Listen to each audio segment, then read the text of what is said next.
meluangkan waktu pada pagi hari ini.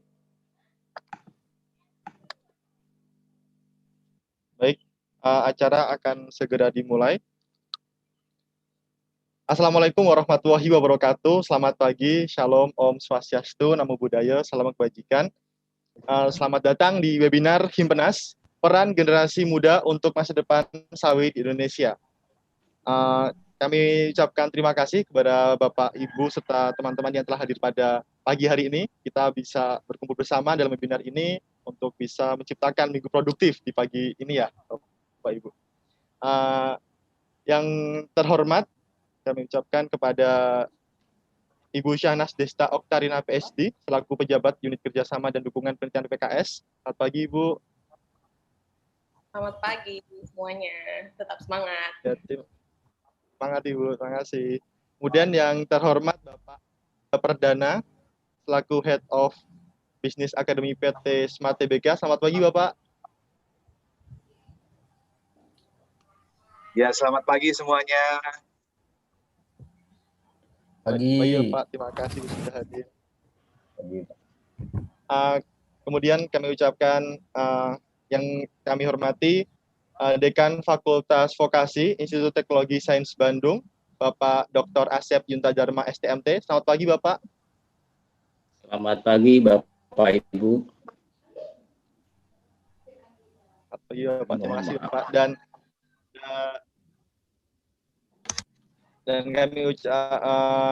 yang kami hormati pula Bapak Ibu dosen Teknologi Pengolahan Sawit Institut Teknologi Sains Bandung. Tak lupa teman-teman, rekan-rekan yang telah bersedia ikut hadir, ikut belajar bareng pada kegiatan sosialisasi webinar pada pagi hari ini.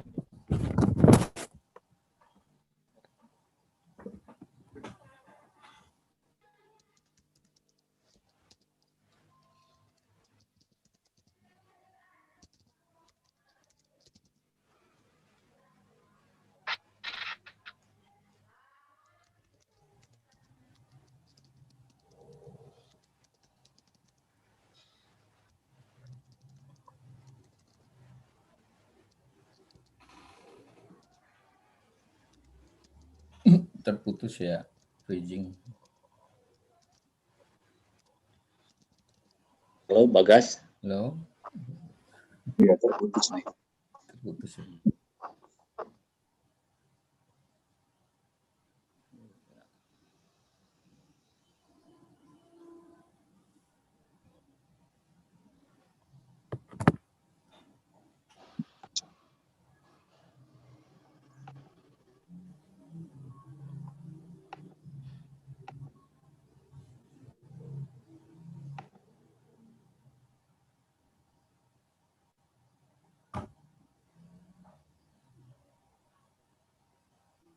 Ini enggak.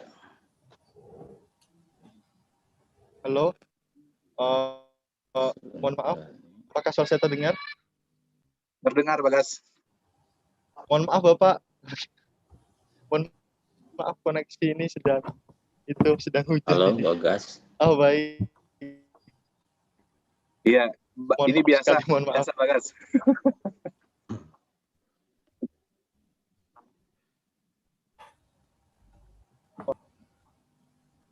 Terima kasih telah hadir pada kegiatan pagi hari ini. Perkenalkan, nama saya Bagas Indayatna. Saya dari Wakil Ketua Himpunan Mahasiswa Pengolahan Sawit. Di sini akan memandu acara pada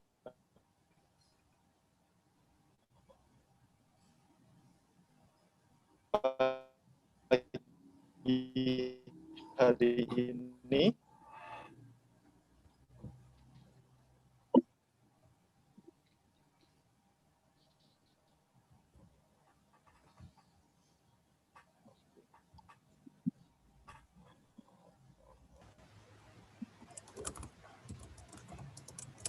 Ini freeze lagi ya, Bagas. Iya. Ya Pak, apa saya dengar Pak?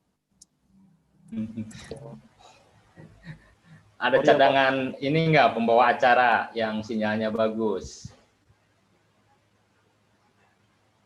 Ini enggak ada suaranya, Bagas. Iya Pak, apakah suara saya dengar Pak? Nah, ya jelas sekarang. Baik Pak, ganti provider lagi. Maaf ya Pak. Oke, terima kasih telah hadir pada pagi hari ini. Perkenalkan, nama saya Bagas Diatna. Saya di sini akan memandu acara sampai siang nanti. Kemudian perkenalkan, saya akan membacakan susunan acara pada pagi hari ini, Bapak Ibu. Yang pertama adalah pembukaan, kemudian yang kedua adalah sambutan dari Dekan Fakultas Vokasi Institut Teknologi Sains Bandung. Kemudian yang selanjutnya adalah pemaparan, langsung ke pemaparan oleh Ibu Syahnas Dikta Oktarina dari PPKS. Kemudian setelah itu dilanjutkan pemaparan oleh Bapak Amanda Perdana dari PT Smart Tbk. Kemudian dilanjutkan pada sesi Q&A atau pertanyaan. Setelah itu Bapak Ibu, menginjak acara selanjutnya yaitu acara sambutan dari Dekan Fakultas Vokasi Institut Teknologi Sains Bandung pada yang terhormat Bapak Dr. Asep Yunta Dharma STMT. Waktu dan layar kami persilahkan. Silakan Bapak.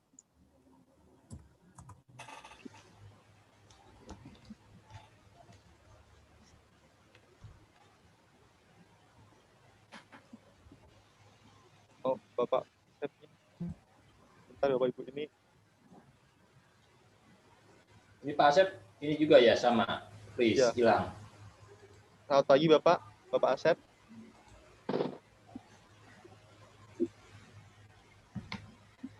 Bagas.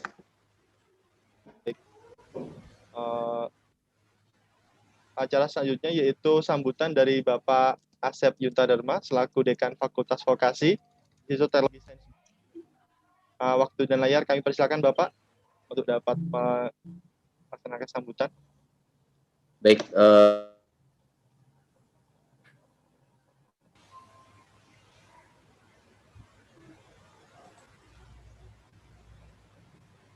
Hilang lagi. Daerah Ciamis mungkin Pak Edan ya. Ya, Ciamis. ini sinyalnya. Sinyalnya kurang bagus ini Ciamis nih. Nah, ada nggak? Tadi layar monitornya juga ini ya, kurang bagus.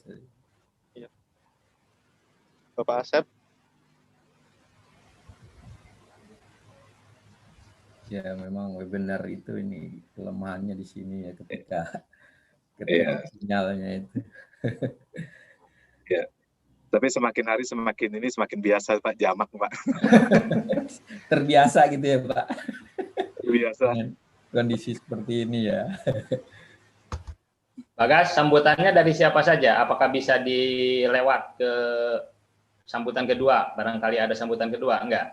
Dari yang...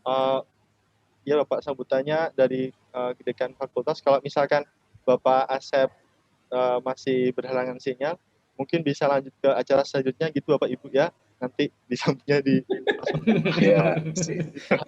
biar enggak. Ya, karena ini juga waktu. Kemudian mohon maaf atas ketidaknyamanannya untuk sinyal ini. Acara selanjutnya kami persilahkan kepada Ibu Syahnas Dikta Oktarina PhD untuk dapat memberikan pemaparan pada pagi hari ini. Waktu dan layar kami persilahkan Ibu. Silakan. Oke, terima kasih ya atas wahana yang sudah diberikan untuk kami, karena terus terang saya juga agak kaget juga disuruh ngisi acara ini ya. Cuman ya senangnya itu biasanya kalau kita presentasi itu peneliti biasanya sama peneliti juga ya. Cuman kali ini agak berbeda, kita ketemunya sama kaum yang milenial gitu, yang masih muda-muda gitu, yang pasti semangatnya beda lah sama orang-orang yang udah ini ya mungkin Pak Amanda tuh ngangguk-ngangguk pasti beda gitu ya Pak ya. Jadi challenge-nya Iya, kaget-kaget juga. Iya, agak kagetnya gitu. Jadi challenge-nya itu ya ngobrolnya gimana ya enaknya ya. Soalnya kita kan nggak biasa tuh ngomong sama anak muda, tapi ya mungkin melalui ini saya sih pengennya kita casual aja gitu, kita santai-santai aja. Iya, betul. Sebagai partner ya, bukan sebagai superior atau junior atau apa ya, karena kan di sini juga wahana untuk sama-sama belajar dan kita bisa sharing nanti ke depannya untuk perkembangan sawit di masa depan sebaiknya seperti apa gitu ya.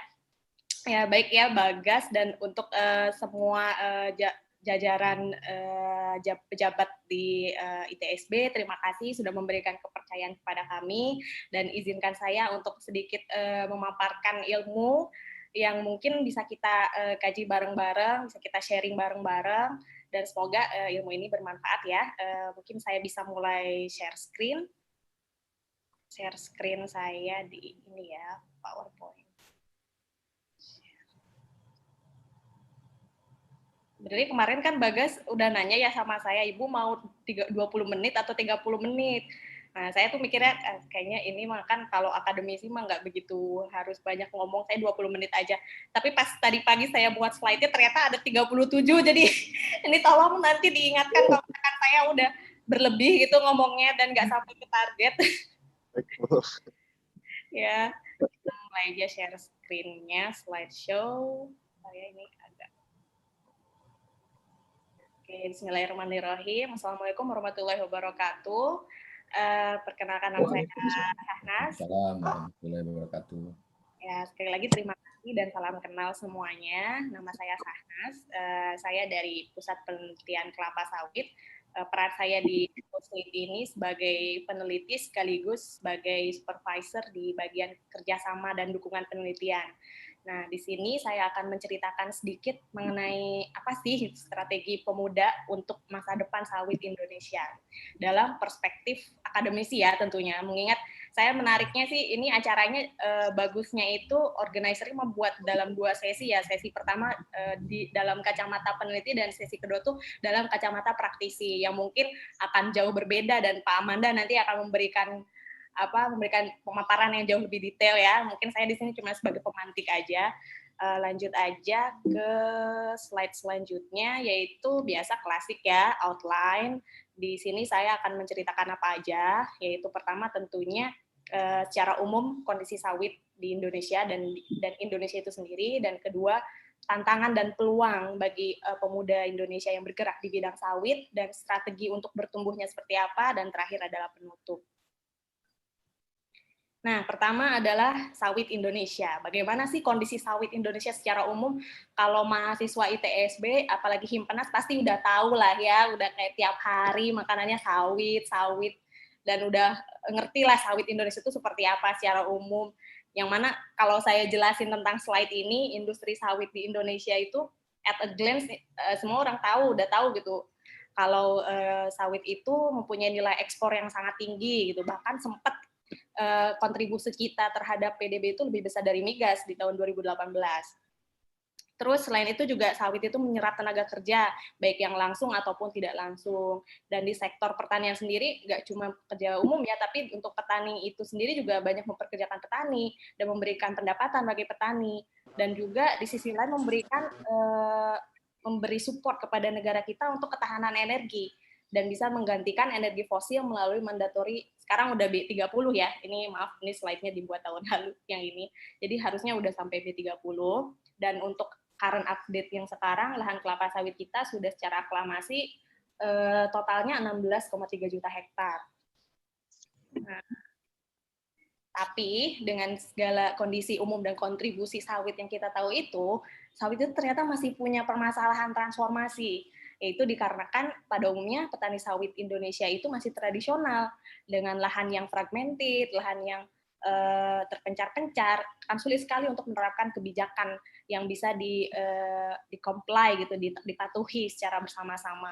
Selain itu juga petani sawit kita punya keterbatasan dalam mengakses modal, dan juga ada isu-isu persaingan minyak nabati global, baik itu kampanye negatif atau non-tarif trade barrier, seperti yang kita tahu juga karena sawit itu kan versatile dan saingannya banyak, gitu. Jadi banyak banget isu-isu geopolitis yang melibatkan sawit. Salah satu isu politisnya itu juga disebabkan oleh adanya kejadian kebakaran, karhutla, gitu, dan itu masih harus kita selesaikan secara bersama-sama, gitu. Nah, terus selanjutnya tantangan dan peluangnya apa sih? Gitu. Kalau ngomongin tantangan kesannya serem gitu, tapi kan di sini ada peluangnya juga yang masih kita diskusikan bareng-bareng. Kita kan sudah tahu ya di era revolusi industri 4.0 itu semua serba digital, dan dengan ditambah lagi, saya boleh menambahkan ya di sini, dengan adanya pandemi COVID itu kita jadi dipaksa untuk secara pelan-pelan menerapkan revolusi industri itu, termasuk dengan adanya platform digital webinar meeting gitu, dengan adanya kita ada COVID, itu kita yang negara yang tadinya nggak siap untuk revolusi industri 4.0 tuh harus siap. Karena ya itu, dunia ini berputar dan dunia ini berubah dan ada revolusi di situ. Demikian juga dengan sawit yang tadi cuman awalnya itu ditanam itu sebagai ornamental, kemudian ditanam dan dieksplorasi lebih jauh, kemudian kita ekspansi dan sebagainya, hingga sekarang ternyata udah sampai 16 juta gitu sawit kita. Nah itu ya, dunia itu berubah dan sekarang challenge yang pertama adalah kita ada yang namanya revolusi industri.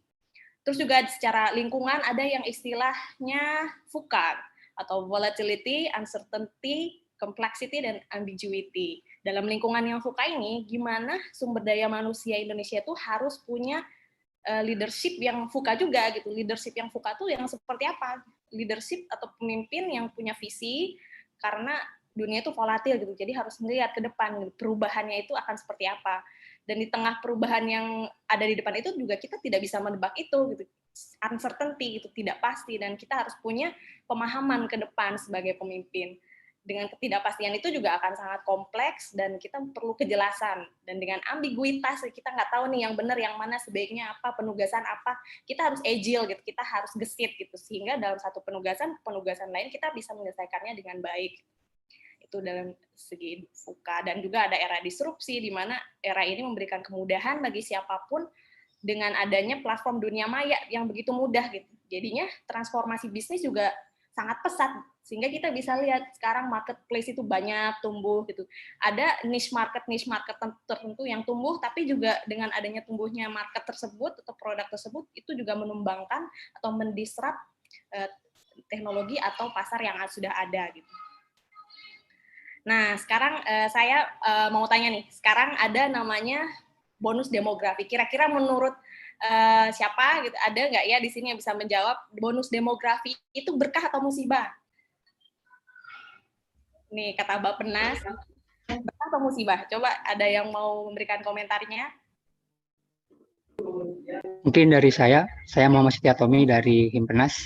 Oke, silakan. Menurut saya sih itu tergantung bagaimana kita memandang perspektifnya. Kalau kita nggak siap menghadapi bonus tersebut, itu menjadi musibah. Namun jika kita sebagai pribadi yang kuat, sebagai bangsa yang kuat, mungkin kalau kita siap dengan bonus demografi tersebut, itu akan menguntungkan kita. Seperti itu. Terima kasih Muhammad Setio ya tadi ya. Terima kasih, jawabannya kurang lebih betul sekali ya. Bonus demografi itu ibarat kata kayak double edged sword ya. Kita tuh menganggap oh ini bonus loh, istilah bonus tuh berarti istilahnya artinya banyak. Bonus demografi itu kata Bappenas tahun 2019 itu artinya di tahun 2030 nanti kita tuh akan mengalami jumlah angkatan kerja atau usia penduduk yang produktif itu lebih banyak daripada usia penduduk yang non produktif. Artinya itu wah, kalau secara ekonomis bagus nih, itu orang akan membeli banyak barang, orang akan memberikan konsumsi yang tinggi, GDP tinggi gitu, negara kita akan ekonominya secara perekonomiannya tinggi. Namun kita tidak boleh serta-merta menganggap itu sebagai suatu berkah tanpa persiapan. Betul sekali tadi ya yang bilang Setio, bahwa nih kalau kata Ruang Guru itu bonus demografi itu ada dua dampaknya. Berdampak positif karena memacu GDP tadi, terus pemerintah kalau misalkan pinter, pemerintahnya aja bisa mempersiapkan perencanaan infrastruktur dan ekonomi. Terus juga karena banyak manusianya di sini generasi mudanya harus kreatif nih, jadi bisa memacu generasi mudanya untuk lebih kreatif dan juga merangsang penanaman modal yang datang ke Indonesia karena Indonesia ekonominya bertumbuh nih. Jadi penanaman modal asing juga mau untuk invest di sini. Tapi kita tidak boleh lengah karena kalau misalkan kita menganggap itu serta-merta take it for granted, kita akan mendapati dampak negatif ini gitu, yaitu pertama akan timbul pengangguran secara besar-besaran kalau kita tidak siap. Terus juga selain itu, dengan bertambahnya populasi, bertambahnya manusia, itu akan mengakibatkan densitas di daratan bumi itu juga semakin padat, dan itu akan berefek terhadap lingkungan. Udah mah sawit itu suka di-accuse sebagai faktor perusak lingkungan, ketambah lagi manusianya bertambah gitu. Akan ada banyak land use change di situ, dan di situ PR-nya banyak sekali. Itu juga kalau misalnya kita tidak siap, efeknya adalah tenaga asing yang karena globalisasi tadi, yang karena ada penanaman modal asing yang invest ke sini, kita akan kalah sama mereka kalau kita nggak siap. Gitu ya. Nah, sekarang kalau adik-adik, saya enaknya panggil adik-adik temen ya, di sini kan masih pada muda-muda nih gitu. Nah, teman-teman yang muda-muda di sini kan mayoritas milenial atau Gen Y ya, Gen Y gitu, yang dimana kata why millennials matters itu, milenial itu identik dengan mereka itu grew up sama teknologi, mereka itu adaptif terhadap teknologi, mereka dominan di sosial media, mereka percaya diri, mereka punya ekspektasi yang tinggi, dan mereka target oriented. Nah, untuk para milenial ini nih, kira-kira ketika mereka pakai sosmed, mereka dominan pakai sosmed nih, apa sih kata mereka mengenai sawit? Gimana sih mereka melihat sawit? Nah, kebetulan saya tahun lalu pernah buat riset tentang text mining. Jadi text mining itu satu metode untuk menggali informasi dari teks atau kalimat yang ada di sosial media atau di internet dengan teknologi machine learning. Dan di situ kita bisa melihat polaritas dari user atau warganet atau netizen terhadap keyword tertentu. Nah, di sini saya pakai keyword sawit baik yang kalau tidak salah di tahun lalu itu sempat dirilis oleh Kementerian BPDPKS dan Kemenko ya. Dan kita melihat sentimennya. Ternyata sentimen warganet yang ada di Twitter yang saya lihat itu mereka, kalau kita bisa lihat di sini grafiknya negatif, sedih banget kan. Dan kalau misalnya saya men-summary apa sih kata mereka tuh ngomongin apa sih di Twitter tentang sawit. Ternyata mereka tuh kecewa sama Kemkominfo yang merilis kampanye sawit baik itu. Dan mereka juga kecewa karena sawit itu identik dengan kebakaran hutan gitu. Dan kenapa Kemenkominfo juga memberikan giveaway di saat rilis sawit baik ini. Dan kalau kita lihat lagi, kita lihat karakteristiknya gitu untuk warganet tadi, mereka itu kebanyakan orang mana sih yang punya negatif sentimen? Saya kan membagi ini negatif dan positif. Ternyata sentimennya negatif itu kebanyakan dari Pulau Jawa. Pulau di mana kita jarang sekali melihat sawit, dan orang-orang ITSB mungkin anak-anak ITSB ngerti karena belajar sawit setiap hari. Tapi untuk kampus-kampus lain yang tidak mempelajari sawit, yang di Pulau Jawa yang tidak melihat keragaan pohon sawit itu seperti apa dan bagaimana ekologi di sana tuh terjalin antara manusia dan perkebunan itu, mereka pasti akan serta-merta punya sentimen negatif di sini gitu. Dan itu yang kita khawatirkan dengan generasi muda di Indonesia yang mereka adaptif terhadap teknologi, yang mereka menggunakan teknologi sosial media, tapi mereka bersentimen negatif terhadap sawit. Lalu apa yang harus kita lakukan? Apa sih pemuda yang harus dilakukan supaya sawit di Indonesia itu maju? Nah, kurang lebih saya merumuskan 10 growth strategi. Kenapa growth? Karena kalau strategi menurut saya ya, ini berdasarkan empiris pengalaman saya, kalau strategi ini kita lakukan itu akan membuat kita semakin bertumbuh dan menjadi lebih baik, tapi itu harus continue ya kita lakukan. Pertama adalah kenali potensi diri dan kita harus petakan. Maksudnya memetakan itu kita memetakan potensi kita. Kenapa saya menulis ini sebagai satu growth strategi pertama? Karena untuk bisa menyelesaikan masalah yang rumit, untuk bisa menyelesaikan masalah eksternal, kita harus menyelesaikan masalah kita dulu. Kita harus tahu kita ini siapa dulu. Kita harus tahu kita bagusnya di mana, kita lemahnya di mana. Terus kita juga ketika kita tahu kita potensi kita, minat dan bakat kita bisa menggunakan itu sebagai alat atau senjata untuk mengubah yang lain, untuk yang di luar. Contohnya ketika misalkan kita melihat, kita lagi jalan-jalan nih di sisi danau, kita melihat ada orang yang tenggelam. Kalau misalkan kita tidak mengenali diri kita dulu, kenali dulu diri kita bisa berenang nggak? Kalau misalnya kita bisa berenang, kita bisa bantu dia. Tapi kalau misalnya kita tidak mengenali diri kita dan serta-merta kita menolong orang itu tanpa, ternyata kita tuh nggak bisa berenang, ya kita mati juga gitu. Intinya gitu. Ketika kita ingin menyelesaikan seseorang atau menyelesaikan sesuatu dan membantu seseorang, kita harus tahu kita dulu. Kita bisa berkontribusi di mana, minat dan bakat kita apa, kelemahan kita apa, kekurangan kita apa. Itu makanya pertama harus mengenali dan identifikasi diri. Terus kedua, kita harus dipersenjatai dengan knowledge dan harus update. Kenapa? Karena seperti yang tadi saya kasih lihat ya sebelumnya gitu, di sosial media itu ternyata pemuda tuh nggak tahu sawit. Pemuda Indonesia itu melihat sawit dari aspek negatif, dan itu yang sangat kita khawatirkan. Dan untuk menyelesaikan itu kita harus tahu, kita harus terus belajar dan terus update, termasuk update terhadap regulasi, karena kurang lebih juga permasalahan sawit yang ada di Indonesia itu juga dikarenakan oleh tumpang tindihnya regulasi yang tidak konsisten. Kita harus tahu dan update. Terus ketiga, kita harus kreatif. Selain kreatif, kita juga harus punya integritas dan perseverance. Integritas itu kejujuran. Maksudnya kejujuran, nah itu ketika kita ini condition tuh kita udah identifikasi diri, kita sudah tahu ilmu dan kita tahu update, ini secara otomatis akan terbentuk jiwa kreativitas ini. Ketika kita kreatif, sebaiknya kita juga punya jiwa integritas. Maksudnya integritas itu adalah kita jujur, kita menjadi diri sendiri dan kita tidak mencuri karya orang lain dan kita bisa berpartner, kita menjunjung tinggi nilai moral. Itu integritas. Dan kenapa saya masukkan perseverance di sini, kita harus gigih juga untuk merealisasikan ide atau kreasi kita gitu. Di situ, karena kalau saya belajar di sini, kalau kasusnya mungkin untuk PPKS sendiri dengan perjalanan kita yang lebih dari 100 tahun, kita dengan kreasi kita, daya analis kita, gitu, dengan perseverance kita berhasil mengeluarkan, meresmikan banyak varietas unggul ya di sini, dan banyak sekali kebun sawit rakyat yang menggunakan produk kita, dan ini adalah salah satu bentuk kreasi dari pusat penelitian kelapa sawit. Selain itu juga dengan jiwa kreativisme kita bisa menemukan inovasi, bisa mengurangi cost, gitu, mengurangi biaya, dan bisa menyelesaikan permasalahan juga, termasuk biofertilizer, itu mengurangi dampak dari climate change, terus marpuna, itu untuk membuat legume cover crop, hatch and carry, dan sebagainya. Untuk detailnya mungkin bisa nanti tanya-tanya ya di sini produknya apa, karena ini lebih ke hulu ya.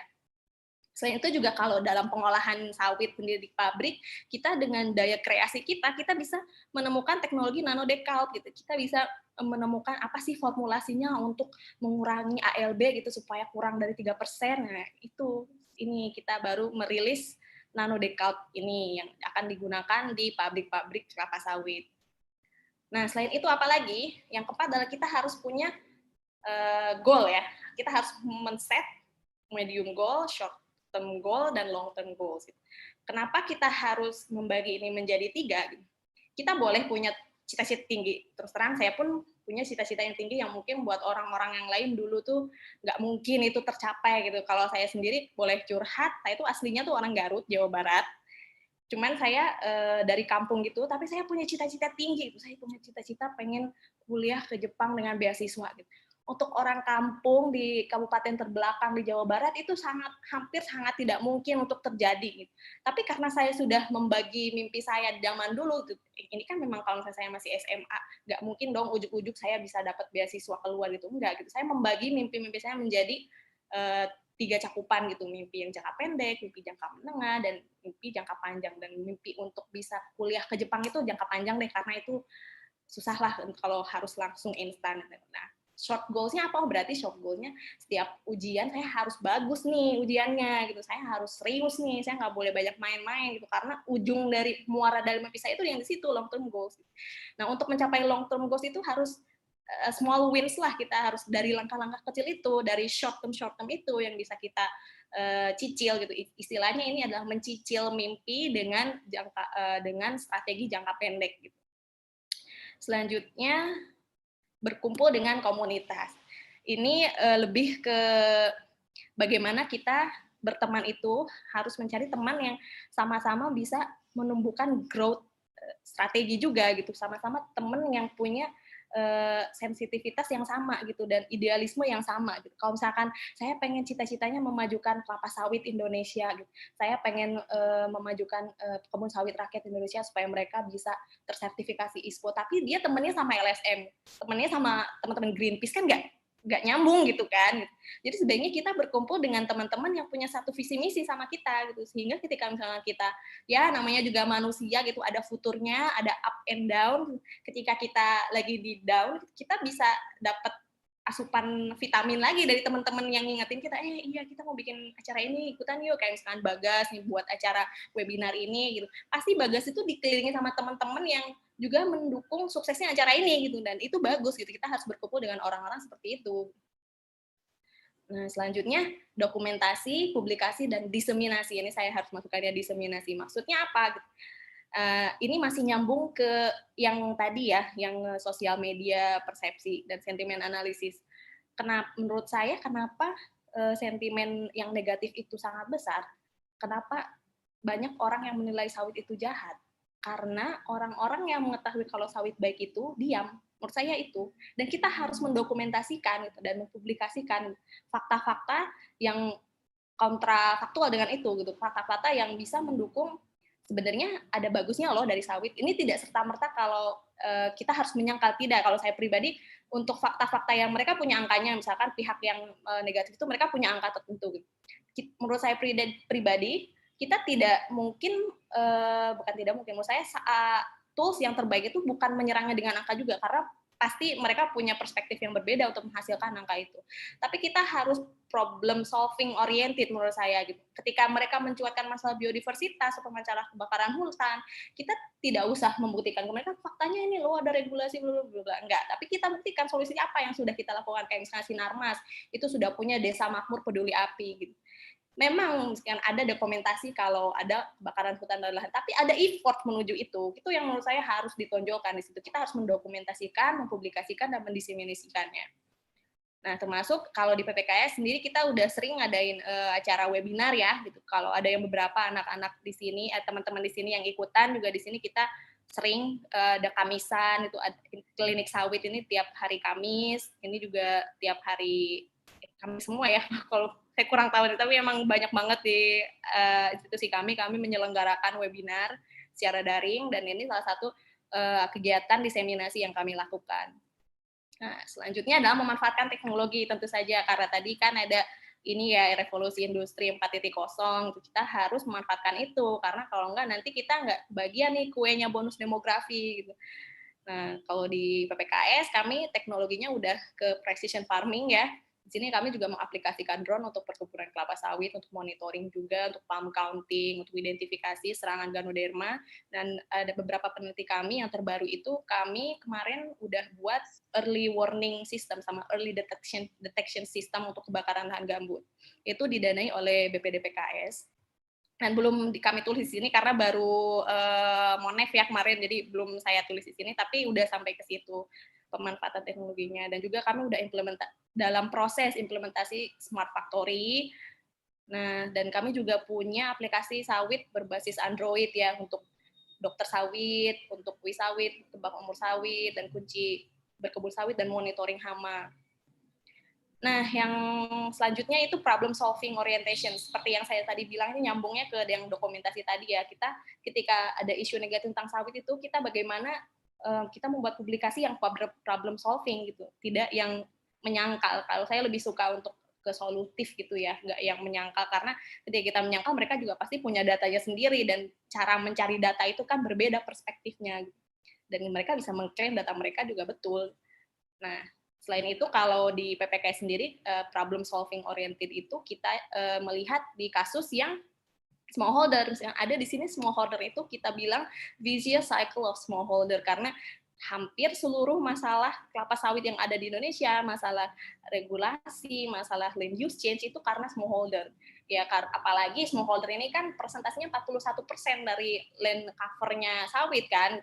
Nah, smallholder itu atau kebun sawit rakyat, mereka karena produktivitasnya rendah, karena mereka nanamnya bibit asalan, mereka panennya sedikit, ya akan cenderung membuka lahan baru. Gitu.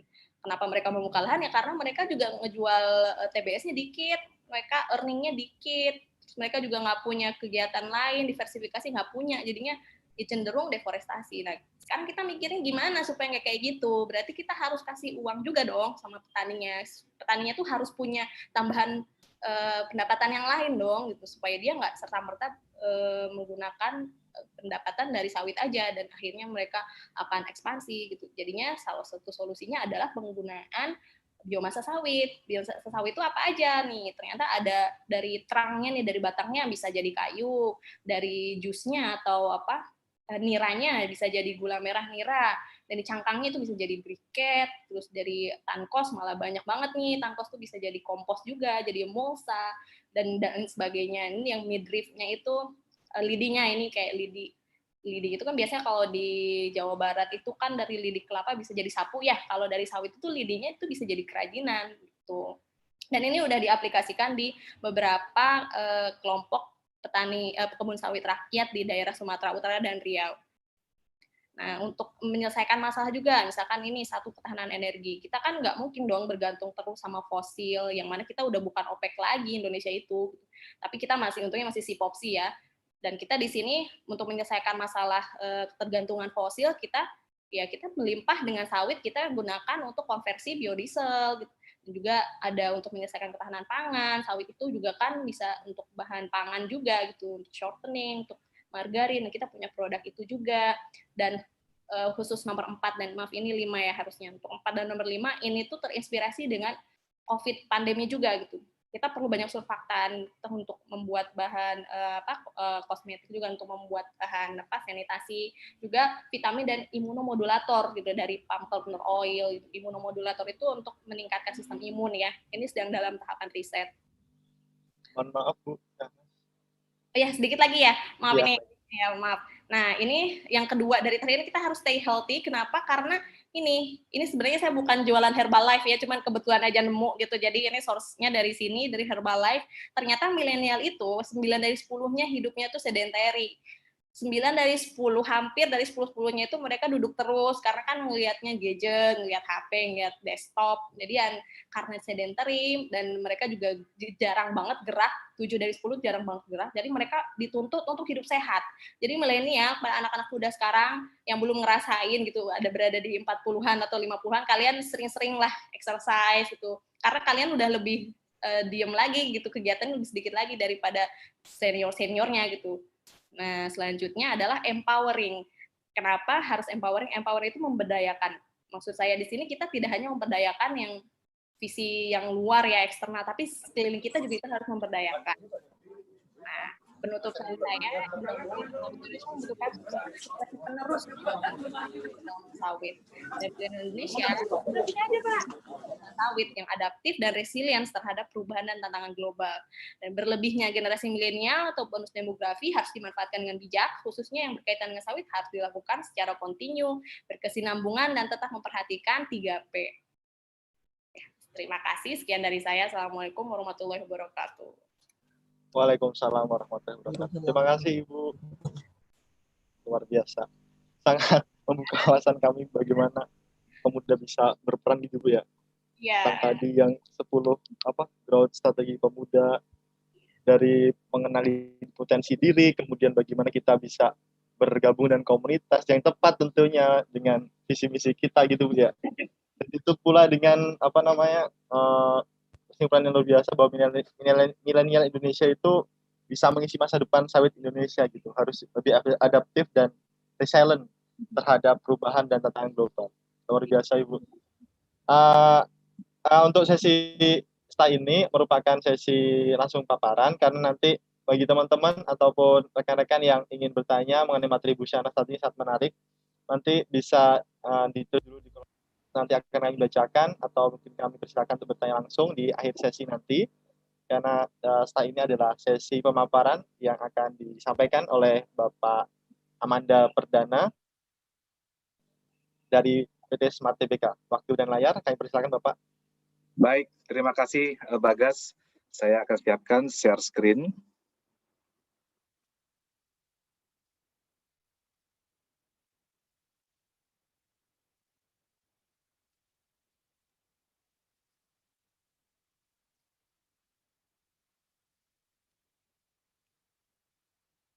Oke, baik. Pertama tentu saya ucapkan terima kasih pada pihak Bapak Asep juga ya, dan juga seluruh dosen-dosen di mahasiswa teknologi ISTB, dan juga termasuk juga terima kasih kepada TPS ITSB ya, mahasiswanya yang mau hadir di sini.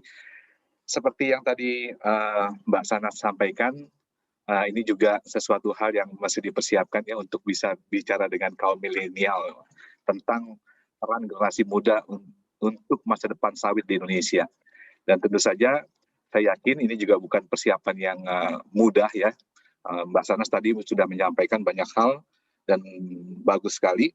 Hal-hal yang saya catat termasuk salah satunya adalah leadership VUCA. Wah, itu penting sekali memang untuk kepemimpinan terutama di industri sawit ke depan. Dan juga termasuk juga ada bonus demografi yang saat ini menjadi bagian paling penting untuk kita bisa mensupport ekonomi Indonesia. Dan juga tadi menarik sekali dari juga Ibu Sanas tentang text mining mengenai sawit baik di Twitter, itu terima kasih tuh infonya Ibu. Ternyata dari Jawa itu adalah bagian yang paling penting yang harus kita tangani. Nah,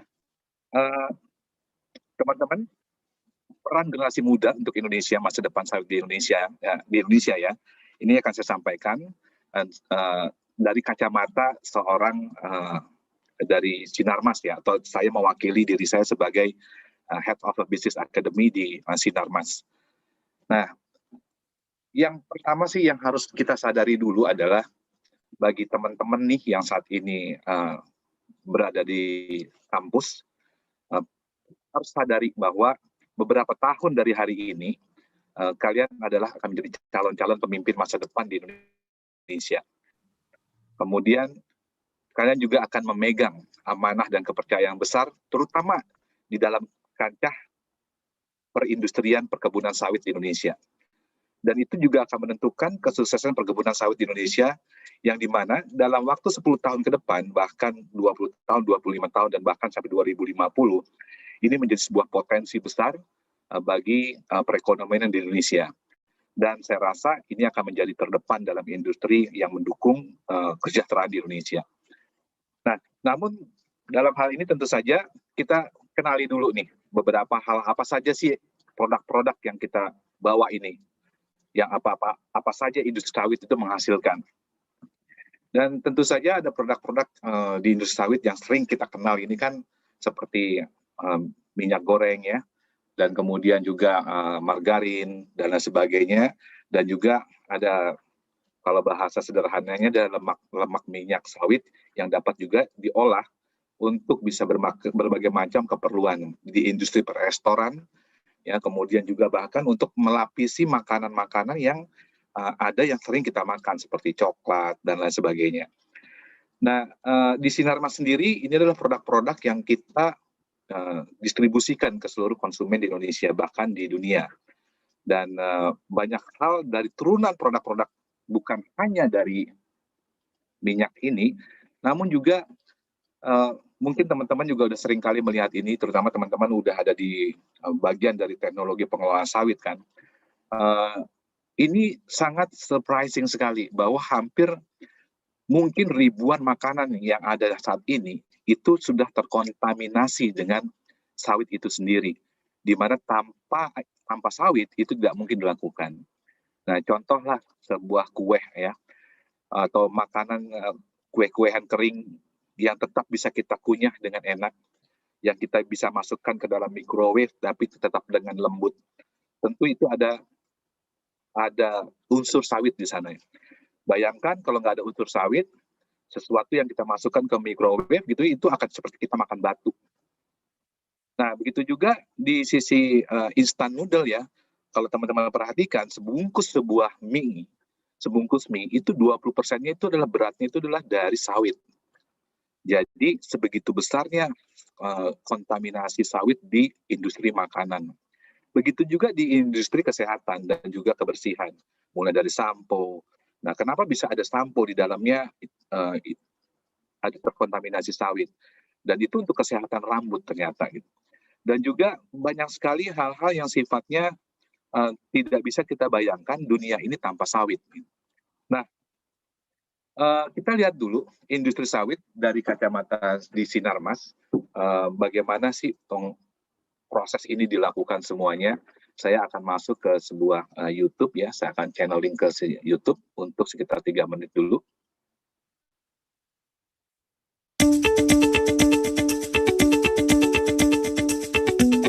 A leading integrated palm oil plantation group, Golden Agri Resources aims to be the partner of choice for all of our stakeholders.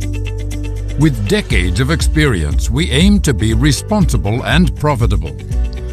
The best fully integrated global agribusiness and consumer product company. Listed on the Singapore Stock. Ya, videonya tidak terputar ya Pak? Belum terputar Pak? Oh, oke. Mohon maaf.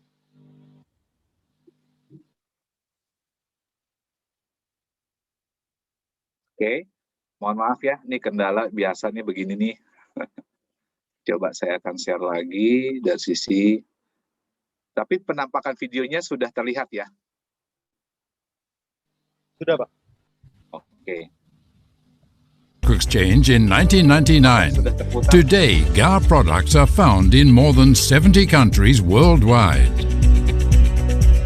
From farm to final product, GAR ensures the quality, efficiency, productivity and sustainability of its products through its world-class integrated operations. From cultivating and harvesting, processing into crude palm oil and palm kernel, to merchandising and refining into an extensive portfolio of higher value-added products, including specialty fats, oleochemicals, and biodiesel. We operate in the world's largest markets, Indonesia, China, and India, producing local household brands and serving international clients' needs. Through our worldwide shipping capability and extensive global marketing network, we supply our products to the world. We apply the best agronomy practices, conserve forests, committed to traceability, support smallholders, provide education and healthcare in the communities where we operate. GAR is determined to be a leader in sustainable palm oil production. Our people make GAR the partner of choice in palm oil. Our common values and culture are embedded in our daily work. These values and the skills of our people drive the business while sustaining operational excellence. Palm oil is the #1 consumed vegetable oil globally. It is highly versatile and more efficient to produce compared to other oils. This competitive advantage underpins GAR's growth. At GAR, we set the bar high. We aim to deliver high-quality, responsibly produced palm oil products. Through innovation and technology, best agronomy practices, our expanding global presence and community engagement, we create value for all our stakeholders. At GAR, we aim to be your partner of choice.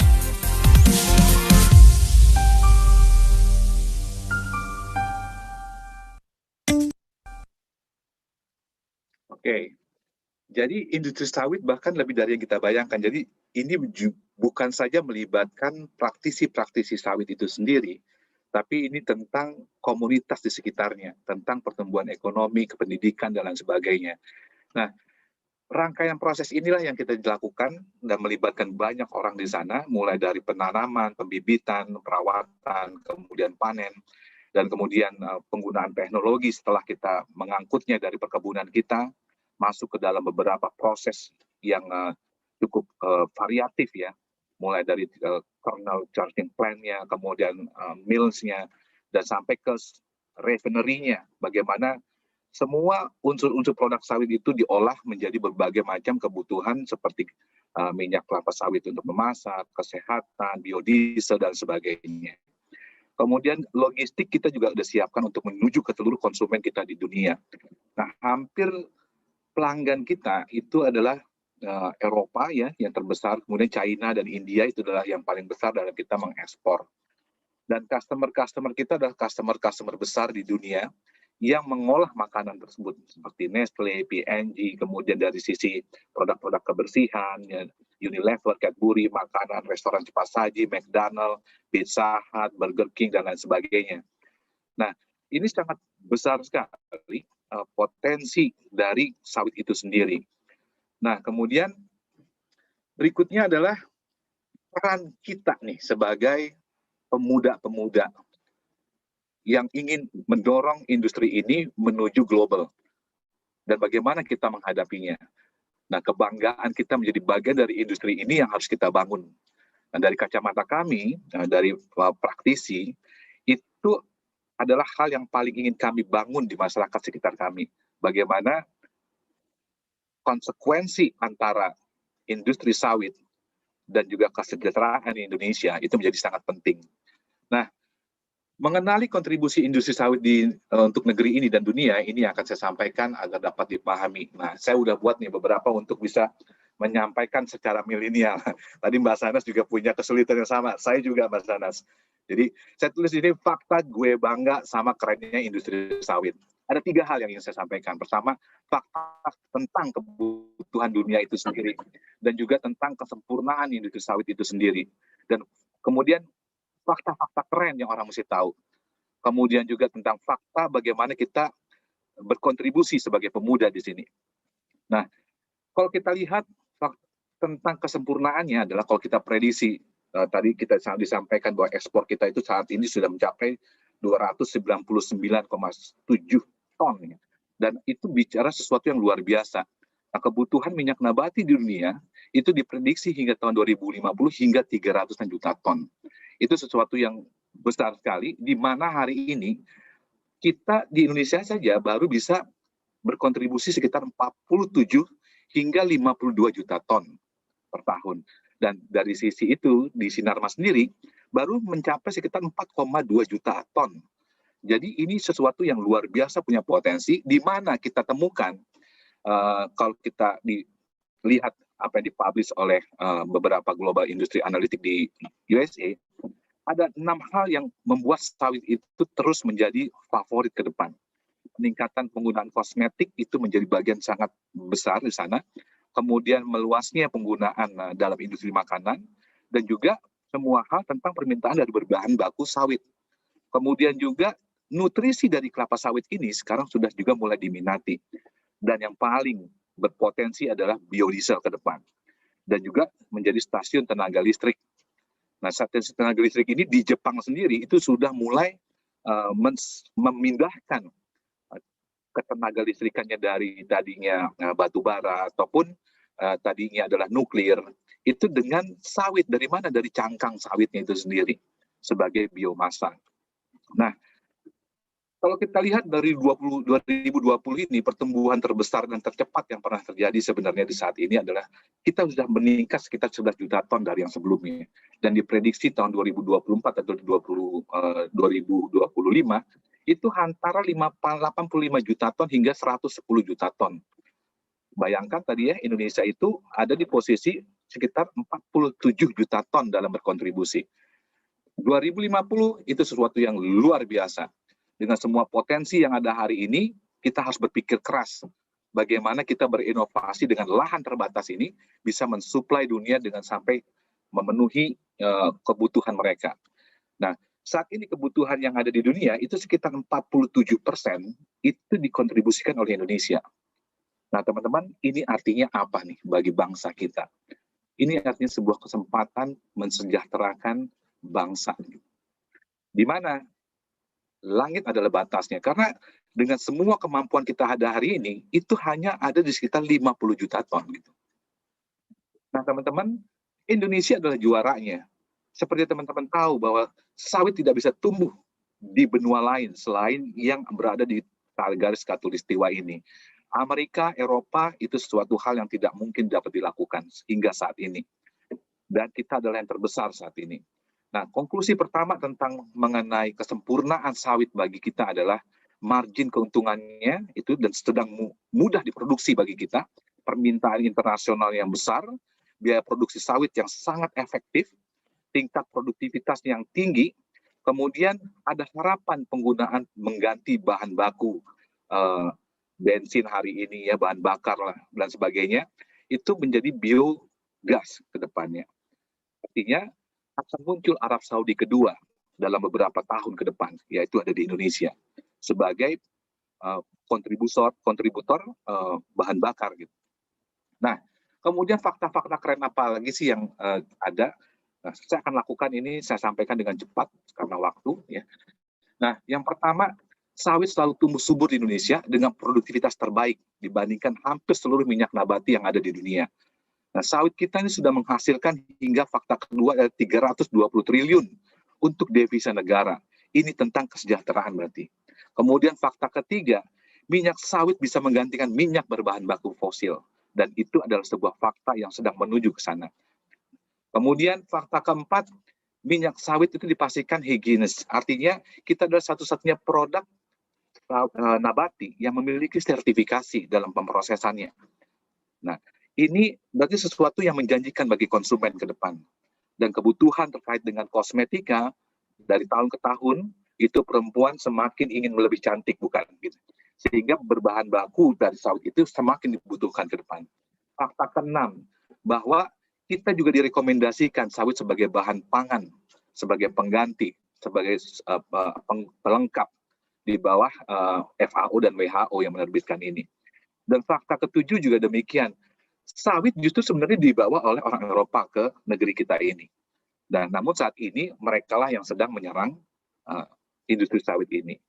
Fakta ke-8, kita hampir seluruh, kalau kita perhatikan bekas-bekas tambang di Indonesia ini, itu ditanam kembali. Yang tadinya sudah rusak lingkungan ditanam kembali. Dan kemudian sekarang tumbuh subur sawit di sana dan menghasilkan oksigen yang baik bagi kita. Nah, fakta ke-9, kelapa sawit adalah komoditas yang paling strategis di Indonesia. Ini akan mendorong padat karya. Artinya apa? Penggunaan tenaga kerja di sini akan terserap banyak. Dan ini tentu menjadi sebuah andalan ekspor. Dan seperti yang tadi Mbak Sana sampaikan, pekerja tidak langsungnya saja sudah mencapai 12 juta orang. Berarti ini kan sekitar 5-7% penduduk di Indonesia bergantung kepada sawit ini. Dan kemudian tentang fakta ke-10, tidak dipungkiri bahwa sawit dan industrinya itu mendorong pertumbuhan ekonomi. Bahkan itu bisa meningkatkan neraca perdagangan kita antar bangsa. Dan ini menjamin keamanan energi kita ke depan. Fakta ke-11, kalau teman-teman sudah tentu teman-teman tahu bahwa fakta dari seluruh hal yang ada di sawit, seperti yang tadi Mbak Sana sampaikan, bahkan kita bisa membuat dari batang lidi daunnya itu menjadi sebuah kerajinan. Tidak ada yang bernilai, semua yang sangat bernilai. Seperti yang saya sampaikan, cangkangnya saja itu bernilai jutaan dolar. Jepang sendiri setiap tahun itu hampir membutuhkan 10 juta ton metrik untuk bisa mensuplai tenaga listriknya dengan cangkang. Nah, itu sesuatu hal yang berpotensi besar dari sebuah pohon kelapa sawit. Fakta ke-12, kebutuhan lahan untuk menghasilkan 1 ton minyak nabati itu dimiliki sawit yang paling efektif. Diperlukan hanya sekitar 1/4 hektar minyak sawit atau sekitar 260 meter persegi minyak sawit untuk menghasilkan 1 ton. Di mana minyak nabati lainnya membutuhkan lebih dari 1 hektar untuk menghasilkan 1 ton.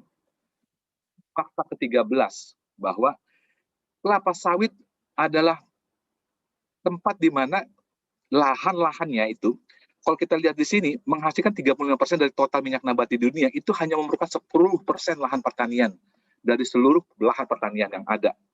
Dan ini sesuatu yang dapat menurunkan sebenarnya pembakaran, deforestasi, dan lain sebagainya. Nah, fakta 14, industri ini tidak bisa dielakkan bahwa ini menjadi motor penggerak ekonomi kerakyatan di Indonesia. Fakta ke-15, dari kesempurnaan itu semua, tekanan supply dan demand itu selalu dilakukan. Artinya apa? Harga minyak sawit itu akan selalu cenderung turun dari berbagai tekanan. Dan juga bukan hanya itu, kayak kondisi hari ini tentang COVID-19 dan lain sebagainya. Dan kita sudah menyentuh harga yang terendah. Sedikit lagi saja turun, itu hampir banyak sekali dari industri ini akan drop. Nah, itu apa saja sih dari sisi kita paling banyak kita ekspor itu salah satunya adalah India. Nah, di India sendiri itu sudah menaikkan tingkat pajaknya untuk memasukkan kelapa sawit. Jadi semua konsumen di India yang ingin membeli minyak sawit ini itu memiliki harga yang luar biasa penambahannya dengan tax sekitar 40%. Nah, kemudian inilah yang membuat demand-nya kemudian berkurang. Kemudian juga ancaman pelarangan sawit di Uni Eropa juga demikian. Bahwa ada komitmen di parlemen untuk tidak menggunakan sawit ini. Kemudian neraca perdagangan perang dagang antara Amerika Serikat itu membuat stok sawit itu semakin meningkat. Karena apa? Karena ketika Amerika ditahan untuk bisa mengimpor ke Cina, mengekspor ya ke Cina, tentang semua minyak kedelainya di sana, itu artinya meningkatkan stok minyak nabati seluruh dunia. Nah, ketika minyak nabati stoknya meningkat, dan di masa yang sama, kita ya di Asia Tenggara, itu produksi sawitnya lagi bagus-bagusnya nih. Nah, stok semakin banyak itu yang terus mendorong tekanan harga sawit semakin menjadi rendah. Nah, tapi ada kabar bagusnya di tengah-tengah masa pandemi ini, ketika semua demand permintaan ini menurun, kemudian ada sebuah iklim yang saat ini masuk ke Asia Tenggara, yaitu El Nino. Nah, itu membalancing stok yang ada, yang tadi produksinya sangat tinggi, kemudian menurun jauh. Menurun sehingga menyeimbangkan antara permintaan dan demand-nya dan supply-nya. Sehingga di belakangan ini, di Oktober, itu kita harga sawit sudah mulai membaik, bahkan hampir kembali ke harga normalnya. Nah, teman-teman, fakta berikutnya, sumber energi baru yang terbarukan ini adalah potensi besar bisnis bagi dunia berikutnya. Nah, fakta ke-16 bahwa kita tahu Irak, Afghanistan, itu terjadi peperangan adalah karena sumber daya di sana. Nah, tentu ini fakta yang mengerikan. Kenapa kita tidak diserang dengan cara yang sama? Ya tentu saja pembelajaran mereka sangat tinggi tentang cost perang itu sangat besar. Apa yang dilakukan berikutnya? Fakta ke-17 adalah seperti yang disampaikan. Pemblokiran produk sawit mulai dilakukan dari berbagai macam sumber. Dan ada beberapa LSM besar di kita yang selalu terkoneksi dengan beberapa LSM di Amerika dan Eropa. Fungsinya apa? Untuk bisa menggunakan dan mendorong penurunan dari pemakaian sawit ini. Dan apa yang dilakukan? Kampanye hitam tadi. Kalau kita bilang di sini berarti tentang suatu hal yang sifatnya kampanye negatif ya. Isu geopolitik menjadi sangat berpengaruh di sini. Nah, sebenarnya histori dari kampanye hitam ini itu sudah dimulai sejak lama. Dan prosesnya menyerang dua hal, sisi dari supply-nya, ya kayak produsennya dan kemudian pemakainya. Dan dari waktu ke waktu masalahnya itu selalu berubah sesuai dengan kondisinya. Nah, sejak 2006 permasalahan berubah dari masalah gizi menjadi isu sosial lingkungan. Nah, kenapa bisa demikian? Seperti kita ketahui, sejak tahun 69 kita sudah mulai membangun pola perkebunan inti rakyat.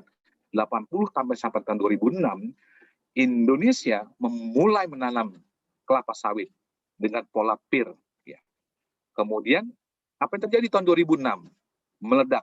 Meledak itu artinya apa? Minyak sawit Indonesia menjadi produsen terbesar minyak di dunia. Dan itu tentu saja akan menggeser semua minyak nabati dunia. Nah, berikut penyerangan terjadi tentang konsumennya sekarang kita diserang oleh kampanye hitam ini. Semakin insentif. Siapa saja korbannya di sana, mulai dari Dove, kemudian mulai dari biskuit makanannya, kemudian Nestle, KitKat, dan sebagainya. Nah, fakta-fakta berikutnya di 2013 mengatakan kepada kita bahwa gas rumah kaca yang tadinya diisukan oleh mereka sebagai Indonesia sebagai kontributor terbesar perusak lingkungan, tapi ketika diterbitkan oleh FAO pada tahun 2013, fakta mengatakan bahwa Eropa dan Amerika lah pengemisi gas rumah kaca terbesar. Dan itu menghentikan serangan-serangan hal semacam ini. Nah, kemudian berubah untuk langsung melakukan serangan kepada komunitas di seputar industri sawit, yaitu ibu-ibu rumah tangga. Mereka mulai mengajarkan cara memasak tanpa sawit. Dan itu hampir tidak memungkinkan bisa dilakukan oleh ibu-ibu rumah tangga. Dan kemudian tahun 2015 hingga 2019, pelarangan sawit di Eropa semakin meningkat. Dan puncaknya adalah Parlemen Eropa menyetujui untuk tidak menggunakan sawit. Inilah hal-hal yang membuat kita tidak bisa tinggal diam. Kita tidak bisa membiarkan Indonesia berjalan sendiri. Nah, Pak Jokowi sudah menyampaikan hal ini, kita pakai sendiri. Program-program B30, B50, B100 itu dijalankan. Nah, yang paling menyenangkan hari ini adalah kita sudah berhasil menguji coba 100% dari biodiesel ini dicoba sejauh 200 km. Dan itu berhasil. Nah, perang dagang inilah yang membuat kita harus bertindak bersama-sama, tidak membiarkan Indonesia menjadi bahan kampanye hitam ini. Nah, fakta terakhir adalah teman-teman, boikot minyak sawit itu hanya akan mengganti dan membuat arahan lahan kepada dunia berikutnya diperluas. Malah deforestasi ini yang akan meningkat. Nah, kesempurnaan komoditas yang kita miliki saat ini, sebuah bahan yang sempurna untuk industri seperti Indonesia, sebagai bahan yang sempurna untuk ekspor, ini melimpah di sekeliling kita. dan keberhasilan kita menggeser dominasi minyak-minyak sawit lainnya yang diproduksi oleh Amerika dan Eropa, itu tentu saja membuat mereka meradang, marah. Karena kenapa? Karena ada subsidi terkait dengan pertanian, baik di Eropa dan Amerika, yang bernilai miliaran dolar di sana, yang akan hilang begitu saja apabila industri nabati mereka itu drop. Nah, persaingan global dilakukan melalui Black Campaign ini. Jadi Black Campaign ini sebenarnya apa sih? Persaingan global tentang perang dagang antara kita sawit dengan minyak nabati lainnya. Nah, teman-teman, hal inilah yang membuat kita sebagai pemuda di sini, kita harus cinta, tumbuhkan rasa itu. Dan kalian di sini yang ada dalam Zoom ini, itulah yang akan memimpin perlawanan ini ke depan. Nah, teman-teman, kami menyadari Sinarmas adalah armada terbesar dalam memimpin perlawanan ini. Dan ini tidak bisa dipungkiri. Jadi kita akan bersama-sama ke sana. Berbagai hal kita lakukan. Contohnya tadi seperti Mbak Sana sampaikan, Desa Makmur Peduli Api, dan lain sebagainya, inisiatif-inisiatif sebagai armada terdepan kita lakukan. Nah, yang kedua adalah tentang kita bangkit berjuang, bagaimana Sinarmas melakukan ini, dan bagaimana kita berharap pada pemuda. Satu-satunya memperkuat kepemimpinan. Nah, ini tadi yang saya bilang, saya suka dengan apa yang Mbak Sana sampaikan tentang leadership VUCA, vision, understand, clarity, agile. Nah, kenapa? Karena ini akan mempengaruhi cara kita memimpin, bagaimana memproduksi ini lebih tinggi, kemudian bagaimana keberhasilan dan kegagalan panen ini dikurangi, bagaimana cara panen kita itu ditingkatkan, waktu panen kita itu tepat waktu. Nah, memperkuat tim agronomi ini menjadi bagian penting ke depan. Apa? Leadership. Nah, fokus pada mendasar agronomi adalah inovasi dan mekanisasi yang harus terus dikembangkan. Kalau teman-teman lihat di slide ini adalah tentang bagaimana, oke. Baik, saya lanjutkan sedikit lagi. Nah, yang diharapkan dari kalian nanti adalah temukan inovasi dan mekanisasi yang paling berefektif bagi industri ini. Kita tidak cukup memenuhi kebutuhan global. Jadi terus-menerus melakukan inovasi menjadi bagian paling vital. Dan dukungan dari seluruh orang, kalau kita lihat, banyak sekali yang dapat disejahterakan dalam hal ini. You are the next leader, teman-teman. Let's make it happen ini untuk bangsa Indonesia 2050 sebagai market leader, sebagai penjaga kebun kita. Kita lama menantikan siapa yang akan memimpin perjuangan global ini. Nah, teman-teman, kita tidak boleh menyerah. Kelapa sawit berkah sempurna bagi Indonesia. Sebagai seorang pejuang, pejuang ekonomi untuk rakyat kita nih. Kita adalah pejuang ekonomi, siapa lagi? Dan teman-teman adalah calon-calon yang melakukan itu kemudian hari. Kita adalah pertahanan garis terdepan industri ini. Bagi siapa? Bagi negara ini. Bagi 12 juta orang yang bergantung pada industri ini. Nah, apalagi yang membuat kita menjadi pejuang selain ini? Ini saatnya teman-teman. Let's join us gitu ya. Untuk tetap bisa melakukan ini. Dengan cara I love my job. Artinya saya sangat mencintai pekerjaan saya untuk mendukung kesejahteraan bangsa kita, my people, melalui company ini dan untuk bangsa ini, dan tentunya yang kelima M itu adalah ada di hati kita. Saya tidak bisa taruh di sana, yaitu untuk Tuhan kita. Nah, conclusion kami ya teman-teman, tidak ada yang dapat menghentikan ini. Berkah ini kecuali kehendak Allah. Maka cukuplah untuk bersyukur kepada Tuhan sebesar-besarnya atas berkah ini. Cukuplah bagi kita untuk berserah diri. Maka cukuplah bagi seluruh pimpinan kami di Sinarmas, dan kami berharap Anda semua jadi pemimpin industri sawit berikutnya, bangga pada diri, pada karyawan kita, pada seluruh bangsa ini. Untuk menuju apa? Menuju Indonesia menjadi market leader palm oil di dunia. Demikian, Bagas, terima kasih. Baik, terima kasih Bapak, sangat luar biasa presentasinya. Yang paling saya dapatkan adalah kelapa sawit merupakan berkah sempurna bagi Indonesia. Betul. Memang suatu berkah bagi kita semua ya. Dari presentasi Bapak itu kita bisa membuka wawasan bahwa fakta-fakta tentang sawit itu sangat berbeda gitu ya sama yang diinfokan di banyak media sosial gitu Bapak ya. Kan dari Sol itu banyak yang sawit itu merusak lingkungan, sawit itu ini gitu. Tapi tadi dengan membuka fakta, dengan membuka data, kita bisa melihat bahwa sawit itu komoditas yang berguna loh, komoditas yang sangat-sangat bermanfaat bagi kita, dan kita sebagai generasi muda itu wajib untuk bisa meneruskan perjuangan ini untuk sawit Indonesia lebih baik lagi. Gitu, Betul. luar biasa. Terima kasih pemaparan dari kedua materi pada pagi hari ini dari Bapak Amanda dan Ibu Syahnas. Acara selanjutnya yaitu ini yang paling ditunggu-tunggu oleh audiens, yaitu sesi tanya jawab Q&A. Udah banyak pertanyaan yang masuk Bapak Ibu dari teman-teman ini, dari awal tadi Ibu Syahnas menyampaikan sampai terakhir tadi Bapak Amanda. Saya akan mempersilahkan terlebih dahulu bagi Rana Farasati, apakah ada di sini? Boleh silahkan kalau sampaikan secara langsung. Fana? Oh, mungkin Fana sudah tidak ada atau mungkin terputus koneksinya. Saya akan bacakan terlebih dahulu ini untuk Ibu Syahnas. Bagi Ibu, bagaimana pendapat Ibu tentang isu-isu negatif yang ditunjukkan industri sawit saat ini, akhir-akhir ini, seperti isu kekerasan, pelecehan seksual, dan pemerkosaan pada tenaga kerja wanita? Bagaimana peran pemuda, milenial, dan generasi Z untuk membantu mengurangi isu-isu negatif tersebut? Ibu Syahnas, bisa dipersilahkan. Ya, tunggu ya, Pak.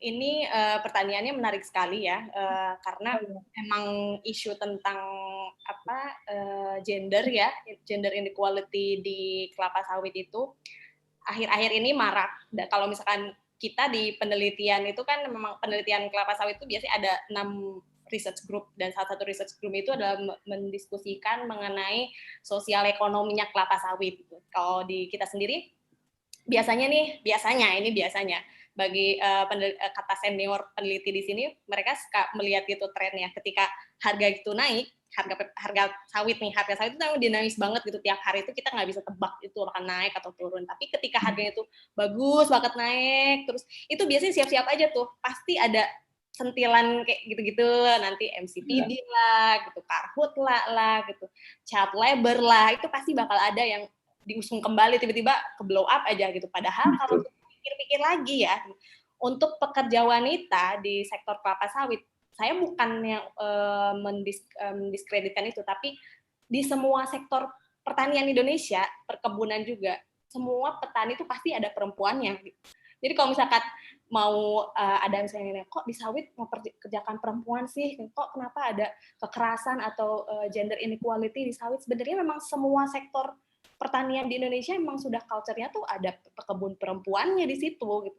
Nah, cuman kendalanya sekarang memang karena sawit itu strategis banget dan memang itu komoditas utama dan musuhnya banyak, yang tadi seperti dibilang Pak Amanda kan, musuhnya banyak sawit itu, ada sunflower oil gitu, canola oil, soybean apalagi gitu yang memang itu secara klasemen nomor 2 gitu setelah sawit. Jadi kita memang gimana kita nggak bisa negative thinking gitu, itu pasti bakal jadi kasus geopolitis. Dan untuk kasus yang menyangkut gender inequality sendiri, kita harus banyak belajar juga gitu. Makanya tadi saya bilang ada 10 growth strategi gitu untuk bisa mengembangkan atau untuk memajukan sawit Indonesia. Salah satunya adalah dengan kita knowledgeable dan update. Update dalam arti ini bagus sekali pertanyaannya gitu. Mbak Rana itu pasti dia benar-benar memonitor lah isu sawit itu ada apa aja. Terus selain itu kita juga harus bisa menjawab itu, bukan berarti dengan mengcounter ya, dengan menjawab nggak apa-apa kok atau apa, itu kan cuma selentingan aja, enggak gitu. Tapi kita juga memang harus mencari problem solving oriented juga gitu. Kita harus cari solusinya. Kalau yang pernah saya pelajari, kalau kita melihat success story di komoditas pertanian lainnya gitu, atau komoditas agriculture lainnya dan di berbagai negara belahan dunia, mungkin ada yang pernah dengar cerita tentang Grameen Bank. Grameen Bank itu adalah bank microfinance kecil yang diusung oleh Muhammad Yunus di tahun, saya kurang ingat ya tahun berapa, cuman beliau itu alhamdulillah mendapatkan Nobel Prize karena Bapak Muhammad Yunus itu dia membuat suatu skema rural revolving loan fund atau simpan pinjam uang gitu, kredit simpan pinjam yang dikelola oleh perempuan. Jadi satunya adalah ini suggestion saya ya, dan mungkin Pak Amanda mungkin bisa mensuggest itu juga ke jajaran pejabat di Sinarmas gitu. Bagaimana kita bisa mengedepankan memberi wahana untuk perempuan untuk bisa mengaktualisasikan dirinya, untuk bisa menjadi leader gitu, untuk bisa memanage keuangan, untuk bisa memberikan memberikan seperti saya inilah, saya diberikan tempat untuk berbicara gitu. Perempuan atau pekerja petani yang ada di kebun sawit itu juga harus diberikan wadah untuk mereka bisa mengeksersis leadership mereka gitu dengan memberdayakannya. Dan skema SPP atau simpan pinjam perempuan yang khusus di sawit itu belum ada. Tapi kalau untuk kasus di Indonesia itu sendiri, simpan pinjam perempuan itu sudah pernah diaplikasikan di dana desa atau di PNPM Mandiri, program pemberdayaan masyarakat desa. Dan menurut saya itu skema yang sangat menarik itu yang bisa kita usung gitu untuk menangkis sekaligus untuk menjadi solusi adanya tindak inequality secara gender di kelapa sawit. Jadi itu untuk menjawab pertanyaan bagaimana kita bisa mengedepankan, kita bisa memperlihatkan bahwa sawit juga adil terhadap wanita. Gitu, menurut saya. Nah, mungkin akan dilanjutkan oleh Pak Amanda mungkin kalau misalnya Pak Amanda mau ada nambahin. Iya, isu itu memang selalu ada dan benar seperti Mbak Sanas bilang tadi, ketika harga sawit itu membaik, itu isu-isu akan mulai muncul lagi. Nah, kalau di Sinarmas sendiri, praktisi kita justru ingin mendayagunakan kaum perempuan ini sebagai bagian dari perekonomian kita. Nah, namun cara kami menggunakan suami istri. Jadi kalau ada mau bekerja di perkebunan sawit ya sebagai pemanen misalkan, nah itu kami mencarinya adalah seorang sepasang suami yang mau bekerja sebagai pemanen di sana dan sepasang istri, satu lagi istrinya juga yang berkontribusi juga di sana. Jadi hampir di perkebunan kami itu semua pekerja kami itu adalah suami dan istri dan berikut anak-anaknya karena kami berikan tempat tinggal juga di sana dan tempat tinggal yang cukup layak untuk keluarga. Nah, isu-isu itulah yang akan menurunkan tingkat yang digunakan oleh kampanye hitam tadi. Dan tentu saja kebetulan juga beberapa hal yang terkait dengan pekerja-pekerja di lapangan itu kita menggunakan yang adanya pondok peduli, forum dari pondok. Jadi artinya bukan saja tentang pekerjaan spiritual juga kita sampaikan, komunitas-komunitas spiritual agama juga itu ada. Bahkan beberapa hal diantaranya juga memberikan kontribusi besar bagi keamanan di dalam perkebunan sawit itu sendiri. Demikian.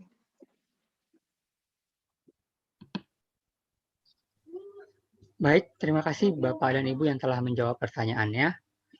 Mungkin di sini saya Muhammad Setiatomi sebagai co-host untuk mewakili Bagas karena host utamanya sedang terkendala jaringan. Oke, baik, terima kasih Bapak dan Ibu. Kita menuju ke pertanyaan selanjutnya. Pertanyaan ini dari Muhammad Kian Perdana dari Himpunan Mahasiswa Jurusan Elektro Kampus Politeknik Negeri Padang. Ya, selamat pagi Bapak. Selamat pagi Bapak. Pertanyaan ini ditujukan kepada Bapak pihak Sinarmas Group yang hadir pada webinar hari ini. Apakah untuk job opportunity di perusahaan Sinarmas, apakah kandidat yang tidak lulusan institut dari Sinarmas dapat berkesempatan karir di perusahaan Sinarmas? Untuk kualifikasinya, apakah hanya S1 saja? Apakah program diploma 3 bisa? Sekian, terima kasih Bapak. Ya, baik. Ini namanya sama ya, Perdana juga ya. Ya, untuk kandidatnya itu kami sangat terbuka sekali, baik laki-laki maupun perempuan. Dan berbagai jenjang level pendidikan itu ada tempatnya, ada peran di sana. Jadi tidak hanya terbatas S1, bahkan beberapa pekerja kami juga lulusan SD, SMP, kemudian SMA itu juga sangat besar kontribusinya di kami. Dan kemudian D3, S1. Nah, siapapun dari teman-teman yang ingin join dengan kita, berjuang bersama-sama, terbuka sekali. Dan tentu saja tergantung nanti posisi-posisi apa saja yang dikehendaki akan memiliki requirement tertentu, ya persyaratan tertentu. Tapi secara umum, siapapun Anda ingin berkontribusi, kita sangat terbuka. Baik, mungkin terima kasih Bapak atas jawabannya. Mungkin sudah jelas ya untuk Gian Perdana, apa yang telah dijelaskan oleh Bapak Amanda. Kita akan menuju ke pertanyaan selanjutnya. Oke, yang pertama pertanyaannya dari Andika Yuda Pratama dari Himpenas. Pertanyaannya ditujukan kepada Ibu Syahnas dan Bapak Amanda. Dari pemaparan Ibu tadi, untuk menanggapi tanggapan negatif dari masyarakat atau lembaga lain adalah problem solving. Nah, untuk saat ini terdapat perusahaan Korea Indonesia atau PT Korindo yang sedang menghadapi gugatan dari Greenpeace Indonesia. Nah, apakah langkah nyata yang atau telah dilakukan oleh pihak instansi mengenai sawit seperti BDPKS, PDPKS atau PPKS maupun perusahaan Sinarmas menanggapi hal tersebut. Nah, dan ya, apa sikap yang dilakukan agar pada Korindo ini tidak terjadi juga pada Sinarmas seperti itu, Pak? Mungkin sudah jelas pertanyaannya? Iya. Oke, terima kasih, Pak. Siapa dulu nih yang jawab nih? Pak Amanda dulu atau saya, Pak? Silakan Ibu Syahnas. Nah, saya dulu lah ya. Ya memang ini lagi santer juga ya. Seperti yang di awal saya sering bilang, ketika harga sawit bagus itu pasti kita digencar sama banyak isu negatif, termasuk salah satunya ini yang Korindo. Nah, kejadian karhutla yang ada di sekitaran Korindo itu menurut saya sih bisa, kalau kita analisis lagi, mungkin disebabkan oleh dua faktor. Mungkin orang melihatnya itu antara itu Korindonya, apa personel Korindo yang memang sengaja land clearingnya pakai api, atau mungkin ya orang di luar itu, orang eksternal gitu. Tapi kalau misalkan memang di antara dua hal tersebut, kita harus tetap menelisik gitu, apa sih penyebabnya mereka melakukan itu. Kalau kita pikir lagi secara logika, jika memang Korindo itu memang sudah tersertifikasi ISPO atau bahkan RSPO dan juga sudah mendapatkan izin lokasi dari pemerintah dan mendapatkan izin dari berbagai kementerian, harusnya secara internal pihak personel Korindo tidak mungkin akan melakukan itu gitu. Karena itu terkait regulasi tadi gitu, ketika memang udah perusahaan emang established dan dia melakukan sesuatu yang di luar regulasi, dia berarti mengkhianati peraturan dan itu konsekuensinya tuh pasti akan kerana hukum dan pasti perusahaan itu akan menghindari itu untuk perusahaan swasta besar gitu ya. Nah, tapi kalau kita runut lagi ke alasan yang kedua, apakah memang orang luar gitu yang melakukan land clearing, itu kita juga harus mencari solusinya tetap gitu. Jika memang itu adalah orang indigenous people yang ada di situ, gitu, orang lokal yang di situ yang tidak nyaman dengan adanya plantation di sekitar situ, berarti selama mereka membuat survei lahan, selama mereka akan membuat perusahaan atau perkebunan sawit di situ, mereka menegasikan unsur sosial di situ. Di sana tuh ada indigenous people, ada orang-orang lokal di sana, dan bagaimana sih ke depannya supaya ketika memang ada perkebunan sawit di situ, itu juga ikut memberdayakan orang-orang sekitar. Sehingga tadi seperti yang sudah saya tulis di presentasi saya gitu, strategi terakhir 10 growth, strategi yang ke-10 itu harus kita empowering gitu, kita harus empowerment.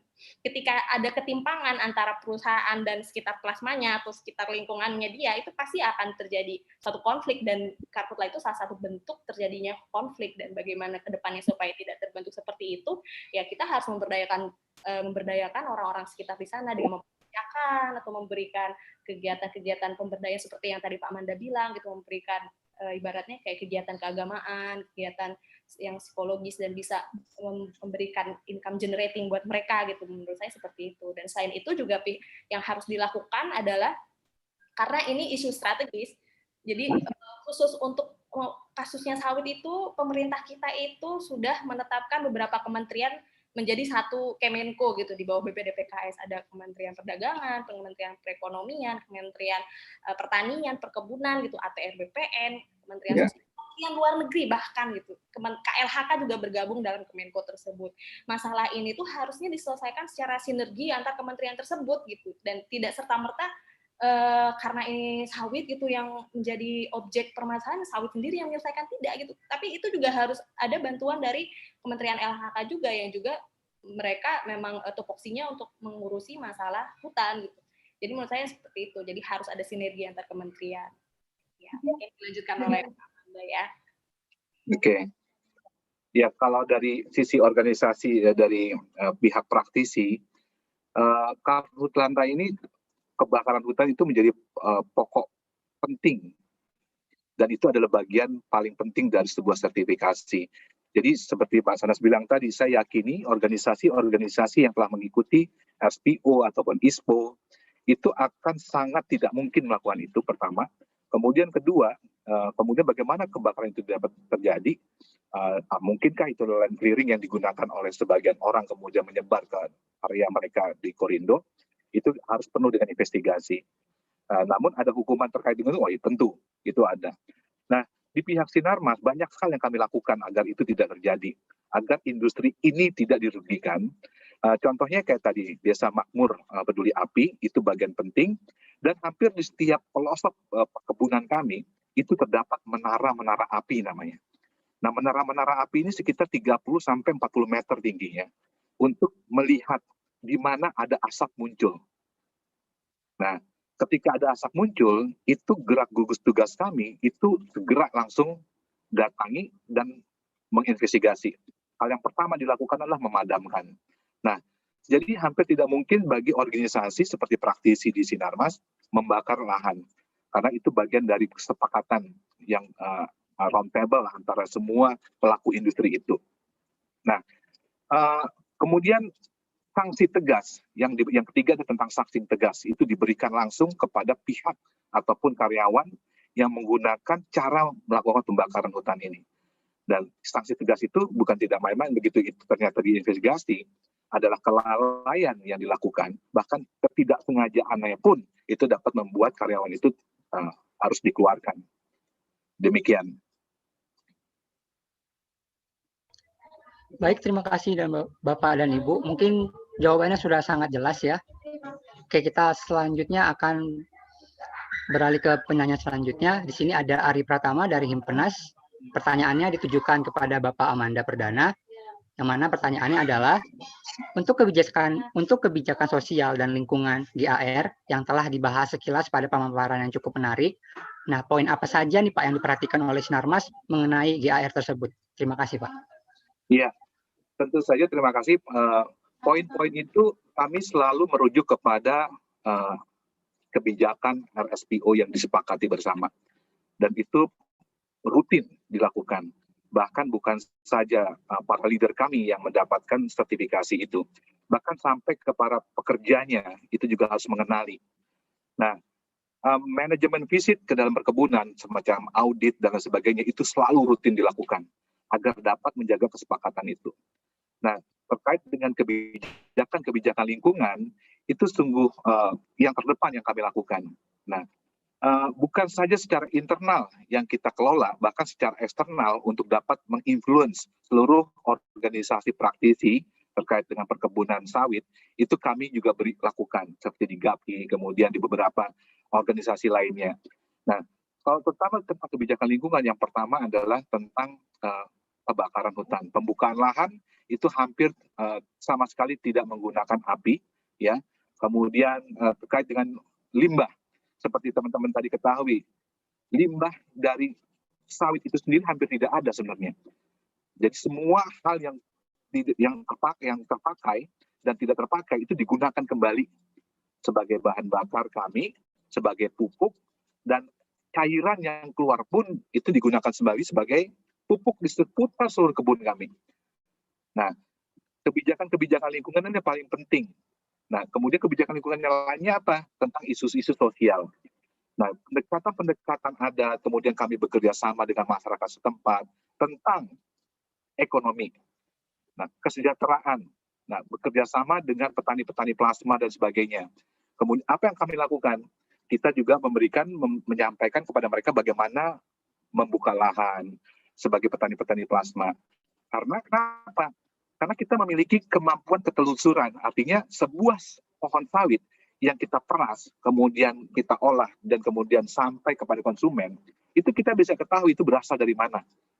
Kalau itu berasal dari sebuah petani plasma yang tidak mengikuti kebijakan kesepakatan ini, itu kita bisa trace, kita akan cut. Nah, bahkan mungkin kalau itu mengarah kepada internal kita sendiri, itu ada sanksi-sanksi di dalamnya. Jadi begitu keras untuk kebijakan lingkungan yang kita jalankan di Sinarmas agar tetap menyepakati SPU dan ISPO. Demikian.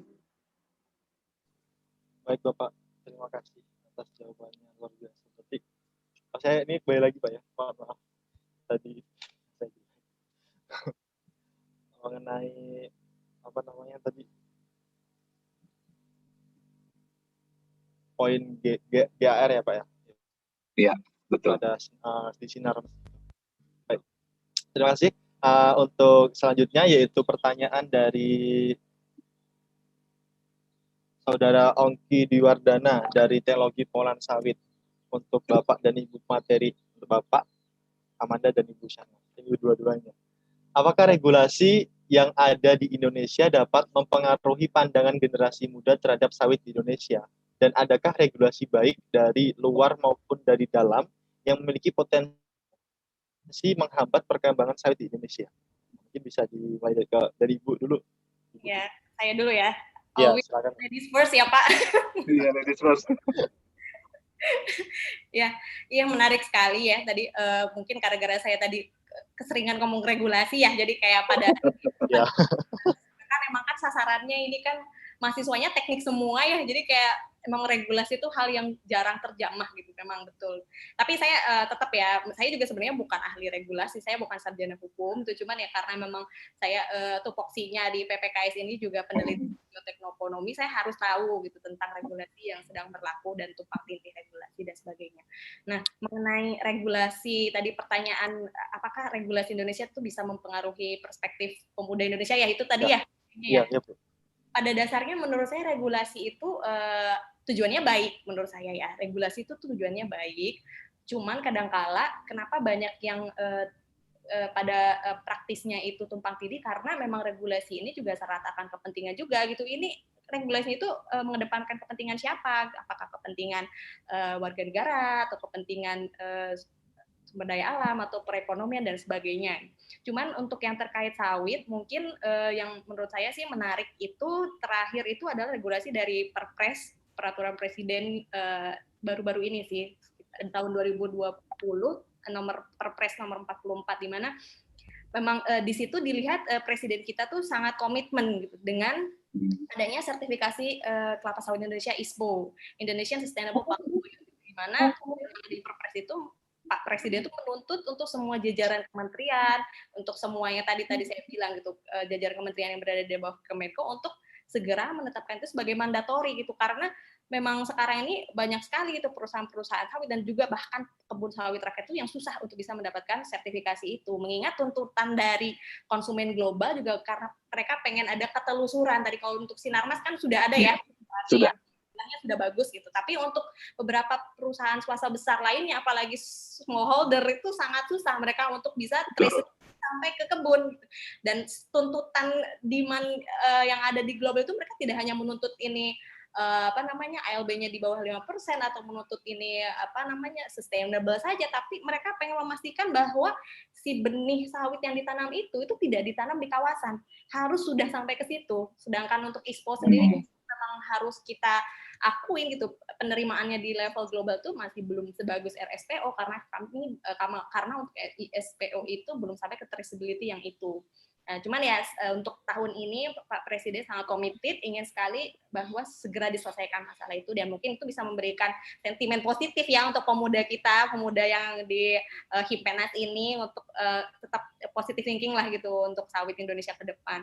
Nah, untuk regulasi yang di luar itu jauh lebih banyak. Maksudnya lebih kejam lagi ya, karena memang itu tadi sawit itu musuhnya banyak, ada rapeseed, ada canola, ada dan sebagainya. Yang terbaru itu ada kalau nggak salah namanya RED 2, gitu, Renewable Energy Directives dari Uni Eropa. Yang kedua, mereka meng-accuse bahwa minyak sawit itu dia punya high risk ILUC factor gitu.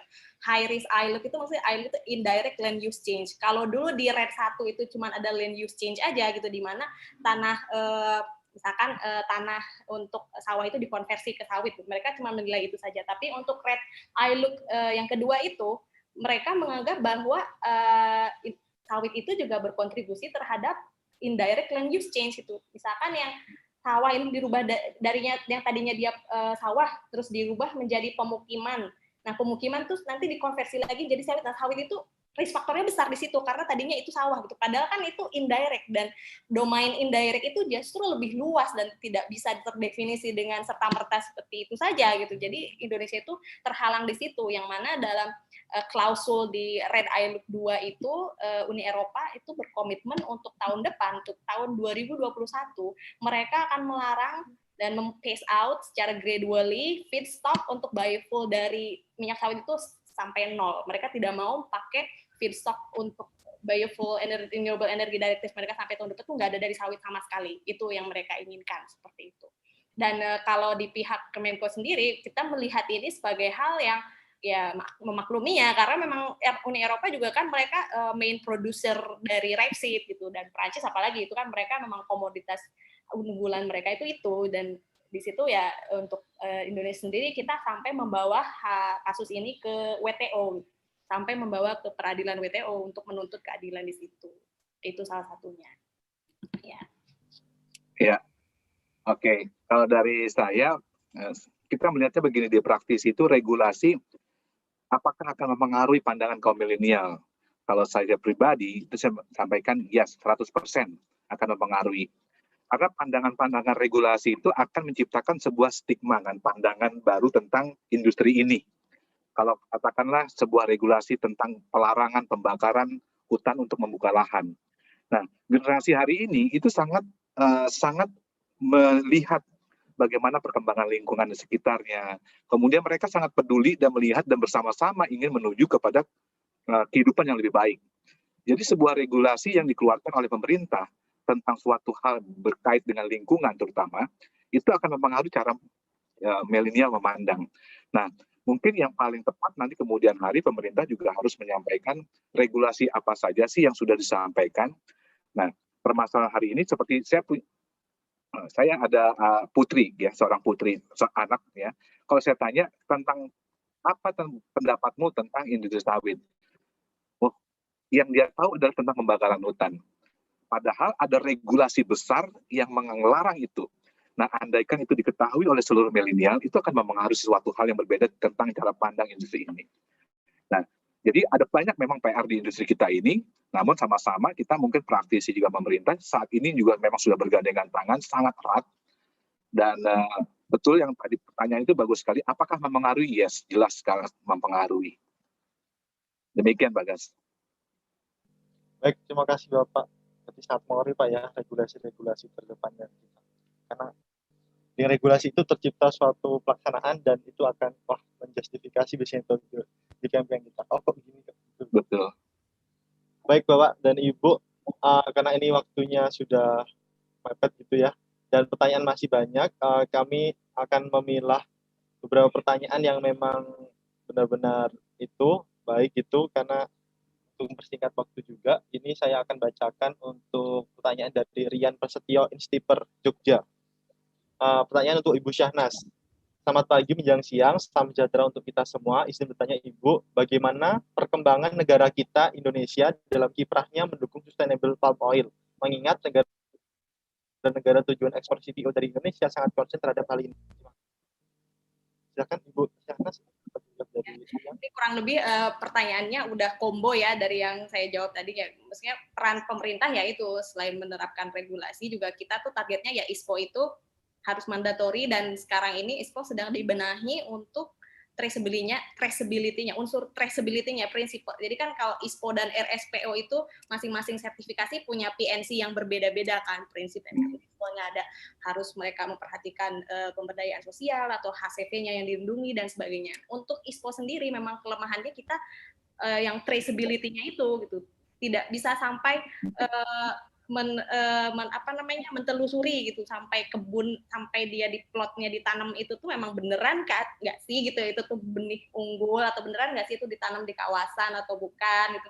Jadi sampai saat ini memang sedang membenahi itu, tapi kita percaya insya Allah selama kita memang terus mengarus utamakan isu ini gitu, makanya penting sekali pemuda ini untuk harus tahu gitu, karena jangan sampai pemuda itu cuma tahu di media, jangan sampai pemuda itu tahu di Greenpeace atau LSM lain yang tidak proporsional gitu melihat sawit. Menurut saya sebaiknya memang agenda-agenda seperti ini yang harus sering diperbanyak gitu, karena kita bisa melihat perspektif dari berbagai stakeholder termasuk juga praktisi dan akademisi. Jadinya pemudanya itu, apalagi tadi kan dilihat dengan statistik tuh pemuda atau milenial itu mereka identik dengan gadgetnya gitu, jangan sampai mereka cuma menjadikan gadget itu sebagai sumber acuan mereka gitu. Jadi ya itu dari saya gitu. Pemerintah saat ini sudah ada tindakan proaktif kok menuju ke sana.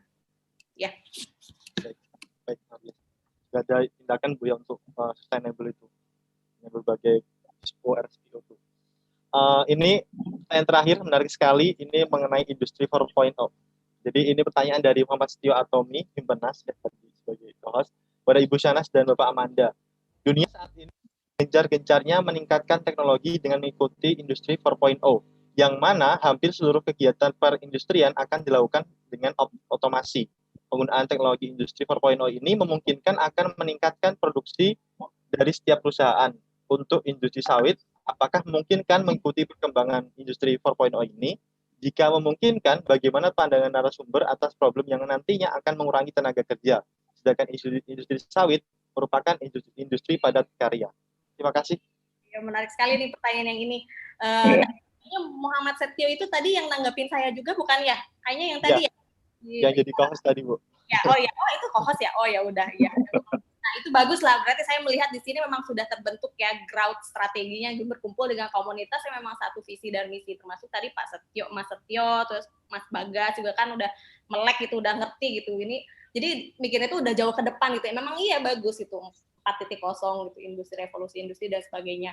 Dan tapi untuk beberapa negara maju gitu biasanya revolusi industri itu terjadi memang driving force-nya itu karena mereka itu depopulasi, karena mereka populasinya rendah. Makanya mereka solusinya itu menggunakan teknologi, mekanisasi, otomasi dan sebagainya. Tapi untuk Indonesia yang rata-rata penduduknya banyak, itu gimana sih PR-nya kita menciptakan suatu teknologi yang labor intensif juga gitu. Karena kita kan memang tadi udah dianugerahi endowment-nya itu human resource. Saya kalau misalkan kita melihat salah satu contohnya itu kita Gojek. Itu merupakan Gojek, Grab, ya maksudnya kayak itu ya unicorn, dekakorn namanya ya. Mereka menciptakan suatu teknologi revolusi industri, tapi juga labor intensif gitu loh. Jadi kita cara pikirnya dibalik. Artinya sebagai growth strategi itu kita selain memanfaatkan teknologi, kita juga harus update dan juga kreatif gitu. Gimana penemuan atau ide kita itu nggak cuman menyelesaikan masalah aja, hanya menyelesaikan masalah, tapi juga jangan sampai teknologi itu juga menimbulkan masalah baru. Justru harusnya combo gitu, satu masalah itu bisa menyelesaikan masalah lain gitu. Salah satunya contohnya bahwa teknologi 4.0 itu tidak harus mengurangi peran manusia, contohnya itu Gojek bisa memberdayakan abang-abang ojek yang sebenarnya tidak ada institusinya gitu. Jadi itu mereka terinstitusikan dan semua nyaman, semua senang gitu. Itu menurut saya seperti itu. Baik, ya. Jika menurut Bapak Amanda bagaimana? Iya benar. Ini menarik sekali ya. 4.0 ini bagi praktisi di Sinarmas, kita memasuki tahap untuk mendorong inovasi ini di internal. Jadi hampir ada sebuah program di kami yang mendorong karyawan-karyawan untuk mulai berpikir, melakukan sebuah loncatan dalam sebuah proses pemanenan dan lain sebagainya. Kita sebut ini mekanisasi. Nah, dari sisi ini kita hampir punya ratusan ide yang mereka presentasikan untuk mendorong itu kejadian. Nah, yang bagus dari hal ini adalah ini justru mempercepat. Mekanisasi yang dimaksud kita adalah mempercepat tentang tepat waktu kapan kita harus panennya, kemudian tepat dosis dalam kita melakukan pemupukan, tepat cara waktu kita dalam melakukan semua proses itu. Nah, justru ketika kita melakukan mekanisasi, justru kita menambahkan satu posisi baru lagi yang dibutuhkan seperti pilot drone. Seperti yang tadi Mbak Sana sampaikan, dengan drone itu, tadi kita nggak punya kebutuhan itu. Tapi begitu ternyata drone itu muncul untuk bisa menghitung setiap pohon yang ada dengan jumlah hektaran itu dengan cepat, itu membutuhkan seorang pilot dari drone itu. Dan itu sekarang kami ada pembukaan lowongan untuk pilot itu. Nah itu justru mendorong seperti labor intensif tadi. Nah mekanisasi dan digitalisasi yang ada pada kami sebenarnya lebih kepada proses bagaimana agar efektif dalam memelihara, menjaga efektivitas produktivitasnya produksi sawit itu sendiri. Belum sampai dengan mengurangi. Karena kenapa? Sejauh ini kami menganalisa tidak mungkin hingga hari ini kami tidak menggunakan orang dalam memanen. Gitu. Itu satu hal yang melibatkan ribuan orang di sini. Total ada sekitar 18.000 orang. Nah, kemudian mekanisasi yang kami sedang olah adalah bagaimana mengurangi tekanan-tekanan tentang iklim, mengurangi tekanan tentang efektivitas pupuk, Nah, jadi baru di seputar itu tuh. Nah, dan menurut saya justru ini mendorong sebuah labor generasi baru atau posisi-posisi baru untuk perkebunan sawit gitu. Demikian. Baik, Pak. Berarti 4.0 bukan malah mengurangi, tapi malah menambahkan job baru gitu, Pak ya? Saat ini yang terjadi adalah itu. Biasa. Berarti dengan itu pun kita sebagai pemuda pun harus meningkatkan skill juga dong, Pak ya? Supaya bisa, Betul. supaya bisa Betul. berkarya. Saya setuju sih dengan tadi yang disebut sama Pak Amanda, dengan tumbuhnya satu teknologi, jangan dikira hanya dengan tumbuhnya satu teknologi, satu pekerjaan berkurang, tidak, tapi justru dengan kita menguasai satu teknologi itu, kita nih inventornya, kita bisa menjadi jalan untuk orang lain menggapai pekerjaan yang baru gitu. Itu menurut saya yang nilainya di situ justru sebenarnya. Teknologi apa yang harus kita cari? Apalagi tadi bonus demografi itu kan dampak positifnya itu adalah munculnya, bertumbuhnya kreativitas baru yang tentu di sana harus ada yang memegang itu gitu. Itu menurut saya juga. Ya menarik. Iya. Benar Bagas. Jadi justru dari teman-teman yang hadir di sini semua dari seluruh kampus yang ada mungkin ya, tolong satu pikirkan caranya. Ke depan itu mekanisasi tentang industri sawit ini sangat dibutuhkan.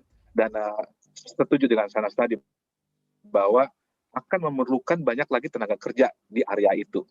Nah, mulai memasuki digitalisasi dan mekanisasi terkait dengan teknik-teknik di industri itu menurut saya perannya sangat tinggi dalam industri sawit ke depan.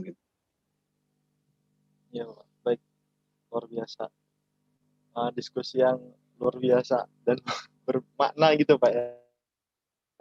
Sangat insightful untuk bisa menambah wawasan kita mahasiswa khususnya di dunia sawit ya, ini rata-rata yang ikut pun mahasiswa jurusan sawit gitu, Pak.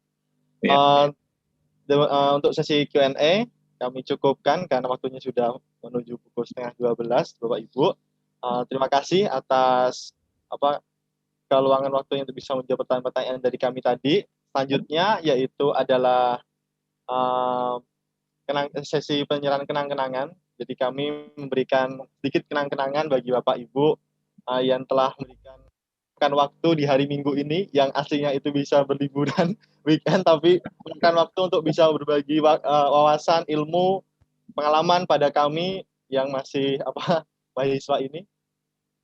Silakan operator bisa ditampilkan. Baik, ini yang pertama, sertifikat kepada Ibu Syahnas Desta, PhD. Terima kasih. Sebagai bicara, baik Ibu, terima kasih. Sertifikat ini juga akan kami kirimkan dengan plakat nanti kepada alamat Ibu sebagai bentuk apresiasi dan terima kasih, sekali lagi terima kasih dari kami kepada Ibu Syahnas. Selanjutnya untuk Bapak Amanda Perdana sebagai bicara juga, dan terima kasih Bapak atas waktunya, waktunya pada pagi hari ini, siang hari ini ya, udah yang siang. Nah, ini juga akan kami kirim dengan bukan hanya soft file tapi juga hard file dengan plakat yang akan kami kirim ke Bapak. Ya, terima kasih. Baik. Kalau misalkan saya boleh menyimpulkan, saya tadi mendapatkan 2 poin penting yang saya simpulkan dari Bapak dan Ibu gitu. Dari Ibu Syahnas saya menemukan poin bahwa peran pemuda untuk masa depan sawit Indonesia itu harus diawali dengan bangun 10 GAUT strategi pemuda gitu. Yang di dalamnya tuh ada berbagai macam kompleksitas poin di situ, ada mengenali diri, kemudian ada knowledge, update, kreatif, integritas dan sebagainya. Itu yang harus kita bangun terlebih dahulu sebelum kita nanti bisa berdampak untuk masa depan kelapa sawit Indonesia itu. Kemudian yang kedua dari Bapak Amanda Perdana bahwa pemuda itu wajib ikut mempromosikan. Gue bangga loh sama kerennya industri sawit itu Indonesia. Dengan apa? Dan minimal itu kita bisa men-share info-info sawit baik gitu Pak ya. Betul. Jadi dengan minimal itu kita share info sawit yang baik-baik dengan sesuai fakta, tidak sesuai dengan LSM yang sentimen negatif, black campaign terhadap sawit itu. Jadi minimal dengan itu lebih lagi bisa kita pelajari, kemudian kita bisa bekerja dan bisa berusaha semaksimal mungkin untuk memaksimalkan produktivitas sawit Indonesia. Itu Bapak Ibu. Terima kasih atas keluangan waktunya pada pagi hari ini. Demikian webinar Himpenas pada hari ini mengenai peran pemuda untuk masa depan sawit di Indonesia, dan sesi selanjutnya adalah sesi foto bersama. Jadi dimohon untuk seluruh hadirin bisa menyalakan kameranya untuk kita bisa foto bersama. Luar biasa pada pagi hari ini. Hashtag minggu produktif gitu Bapak Ibu ya. Menambah wawasan. Mungkin bisa dibantu dengan silahkan operator. Operatornya Bang Adit. Bang Adit, apa siap Bang Adit? Ya, baiklah, udah siap. Hitungan ketiga itu udah pengambilan foto ya. Ya, saya hitung dari sekarang. 1, 2, 3. Ya, mohon ditunggu sebentar.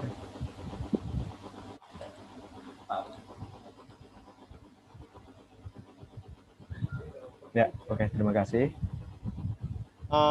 Saya boleh minta satu kali lagi, kalau di TPS, di TSB itu ada slogan sawit gini. Jadi boleh Bapak Ibu dan rekan-rekan bisa mengangkatkan tangan semangat pada pagi hari ini telah hadir. Oke, Bang Adit, 1, 2, 3, sawit. 1, 2, 3. Mohon ditahan. Ya, terima kasih. Baik, terima kasih Bapak Ibu hadirin yang telah hadir pada pagi hari ini sampai siang. Semoga ilmu, wawasan, pengalaman yang telah dibagikan oleh narasumber bisa berguna bagi kita untuk saat ini belajar dan masa depan bisa berkarya, berproses, dan belajar di industri kelapa sawit Indonesia. Demikian dari saya, terima kasih. Sekali lagi saya ucapkan terima kasih kepada Bapak Amanda, pada Ibu Syahnas atas waktu yang telah diluangkan, dan Bapak Ibu yang telah hadir, Bapak dari vokasi maupun dari pihak Sinarmas, Bapak Dodi, Bapak Erwin, terima kasih sudah menyempatkan hadir pada pagi hari ini. Terima kasih. Saya tutup. Assalamualaikum warahmatullahi wabarakatuh. Sawit. Waalaikumsalam. Sawit. Terima kasih Bapak Ibu. Ya, live ya. Assalamualaikum. Terima kasih Bu Sana. Assalamualaikum.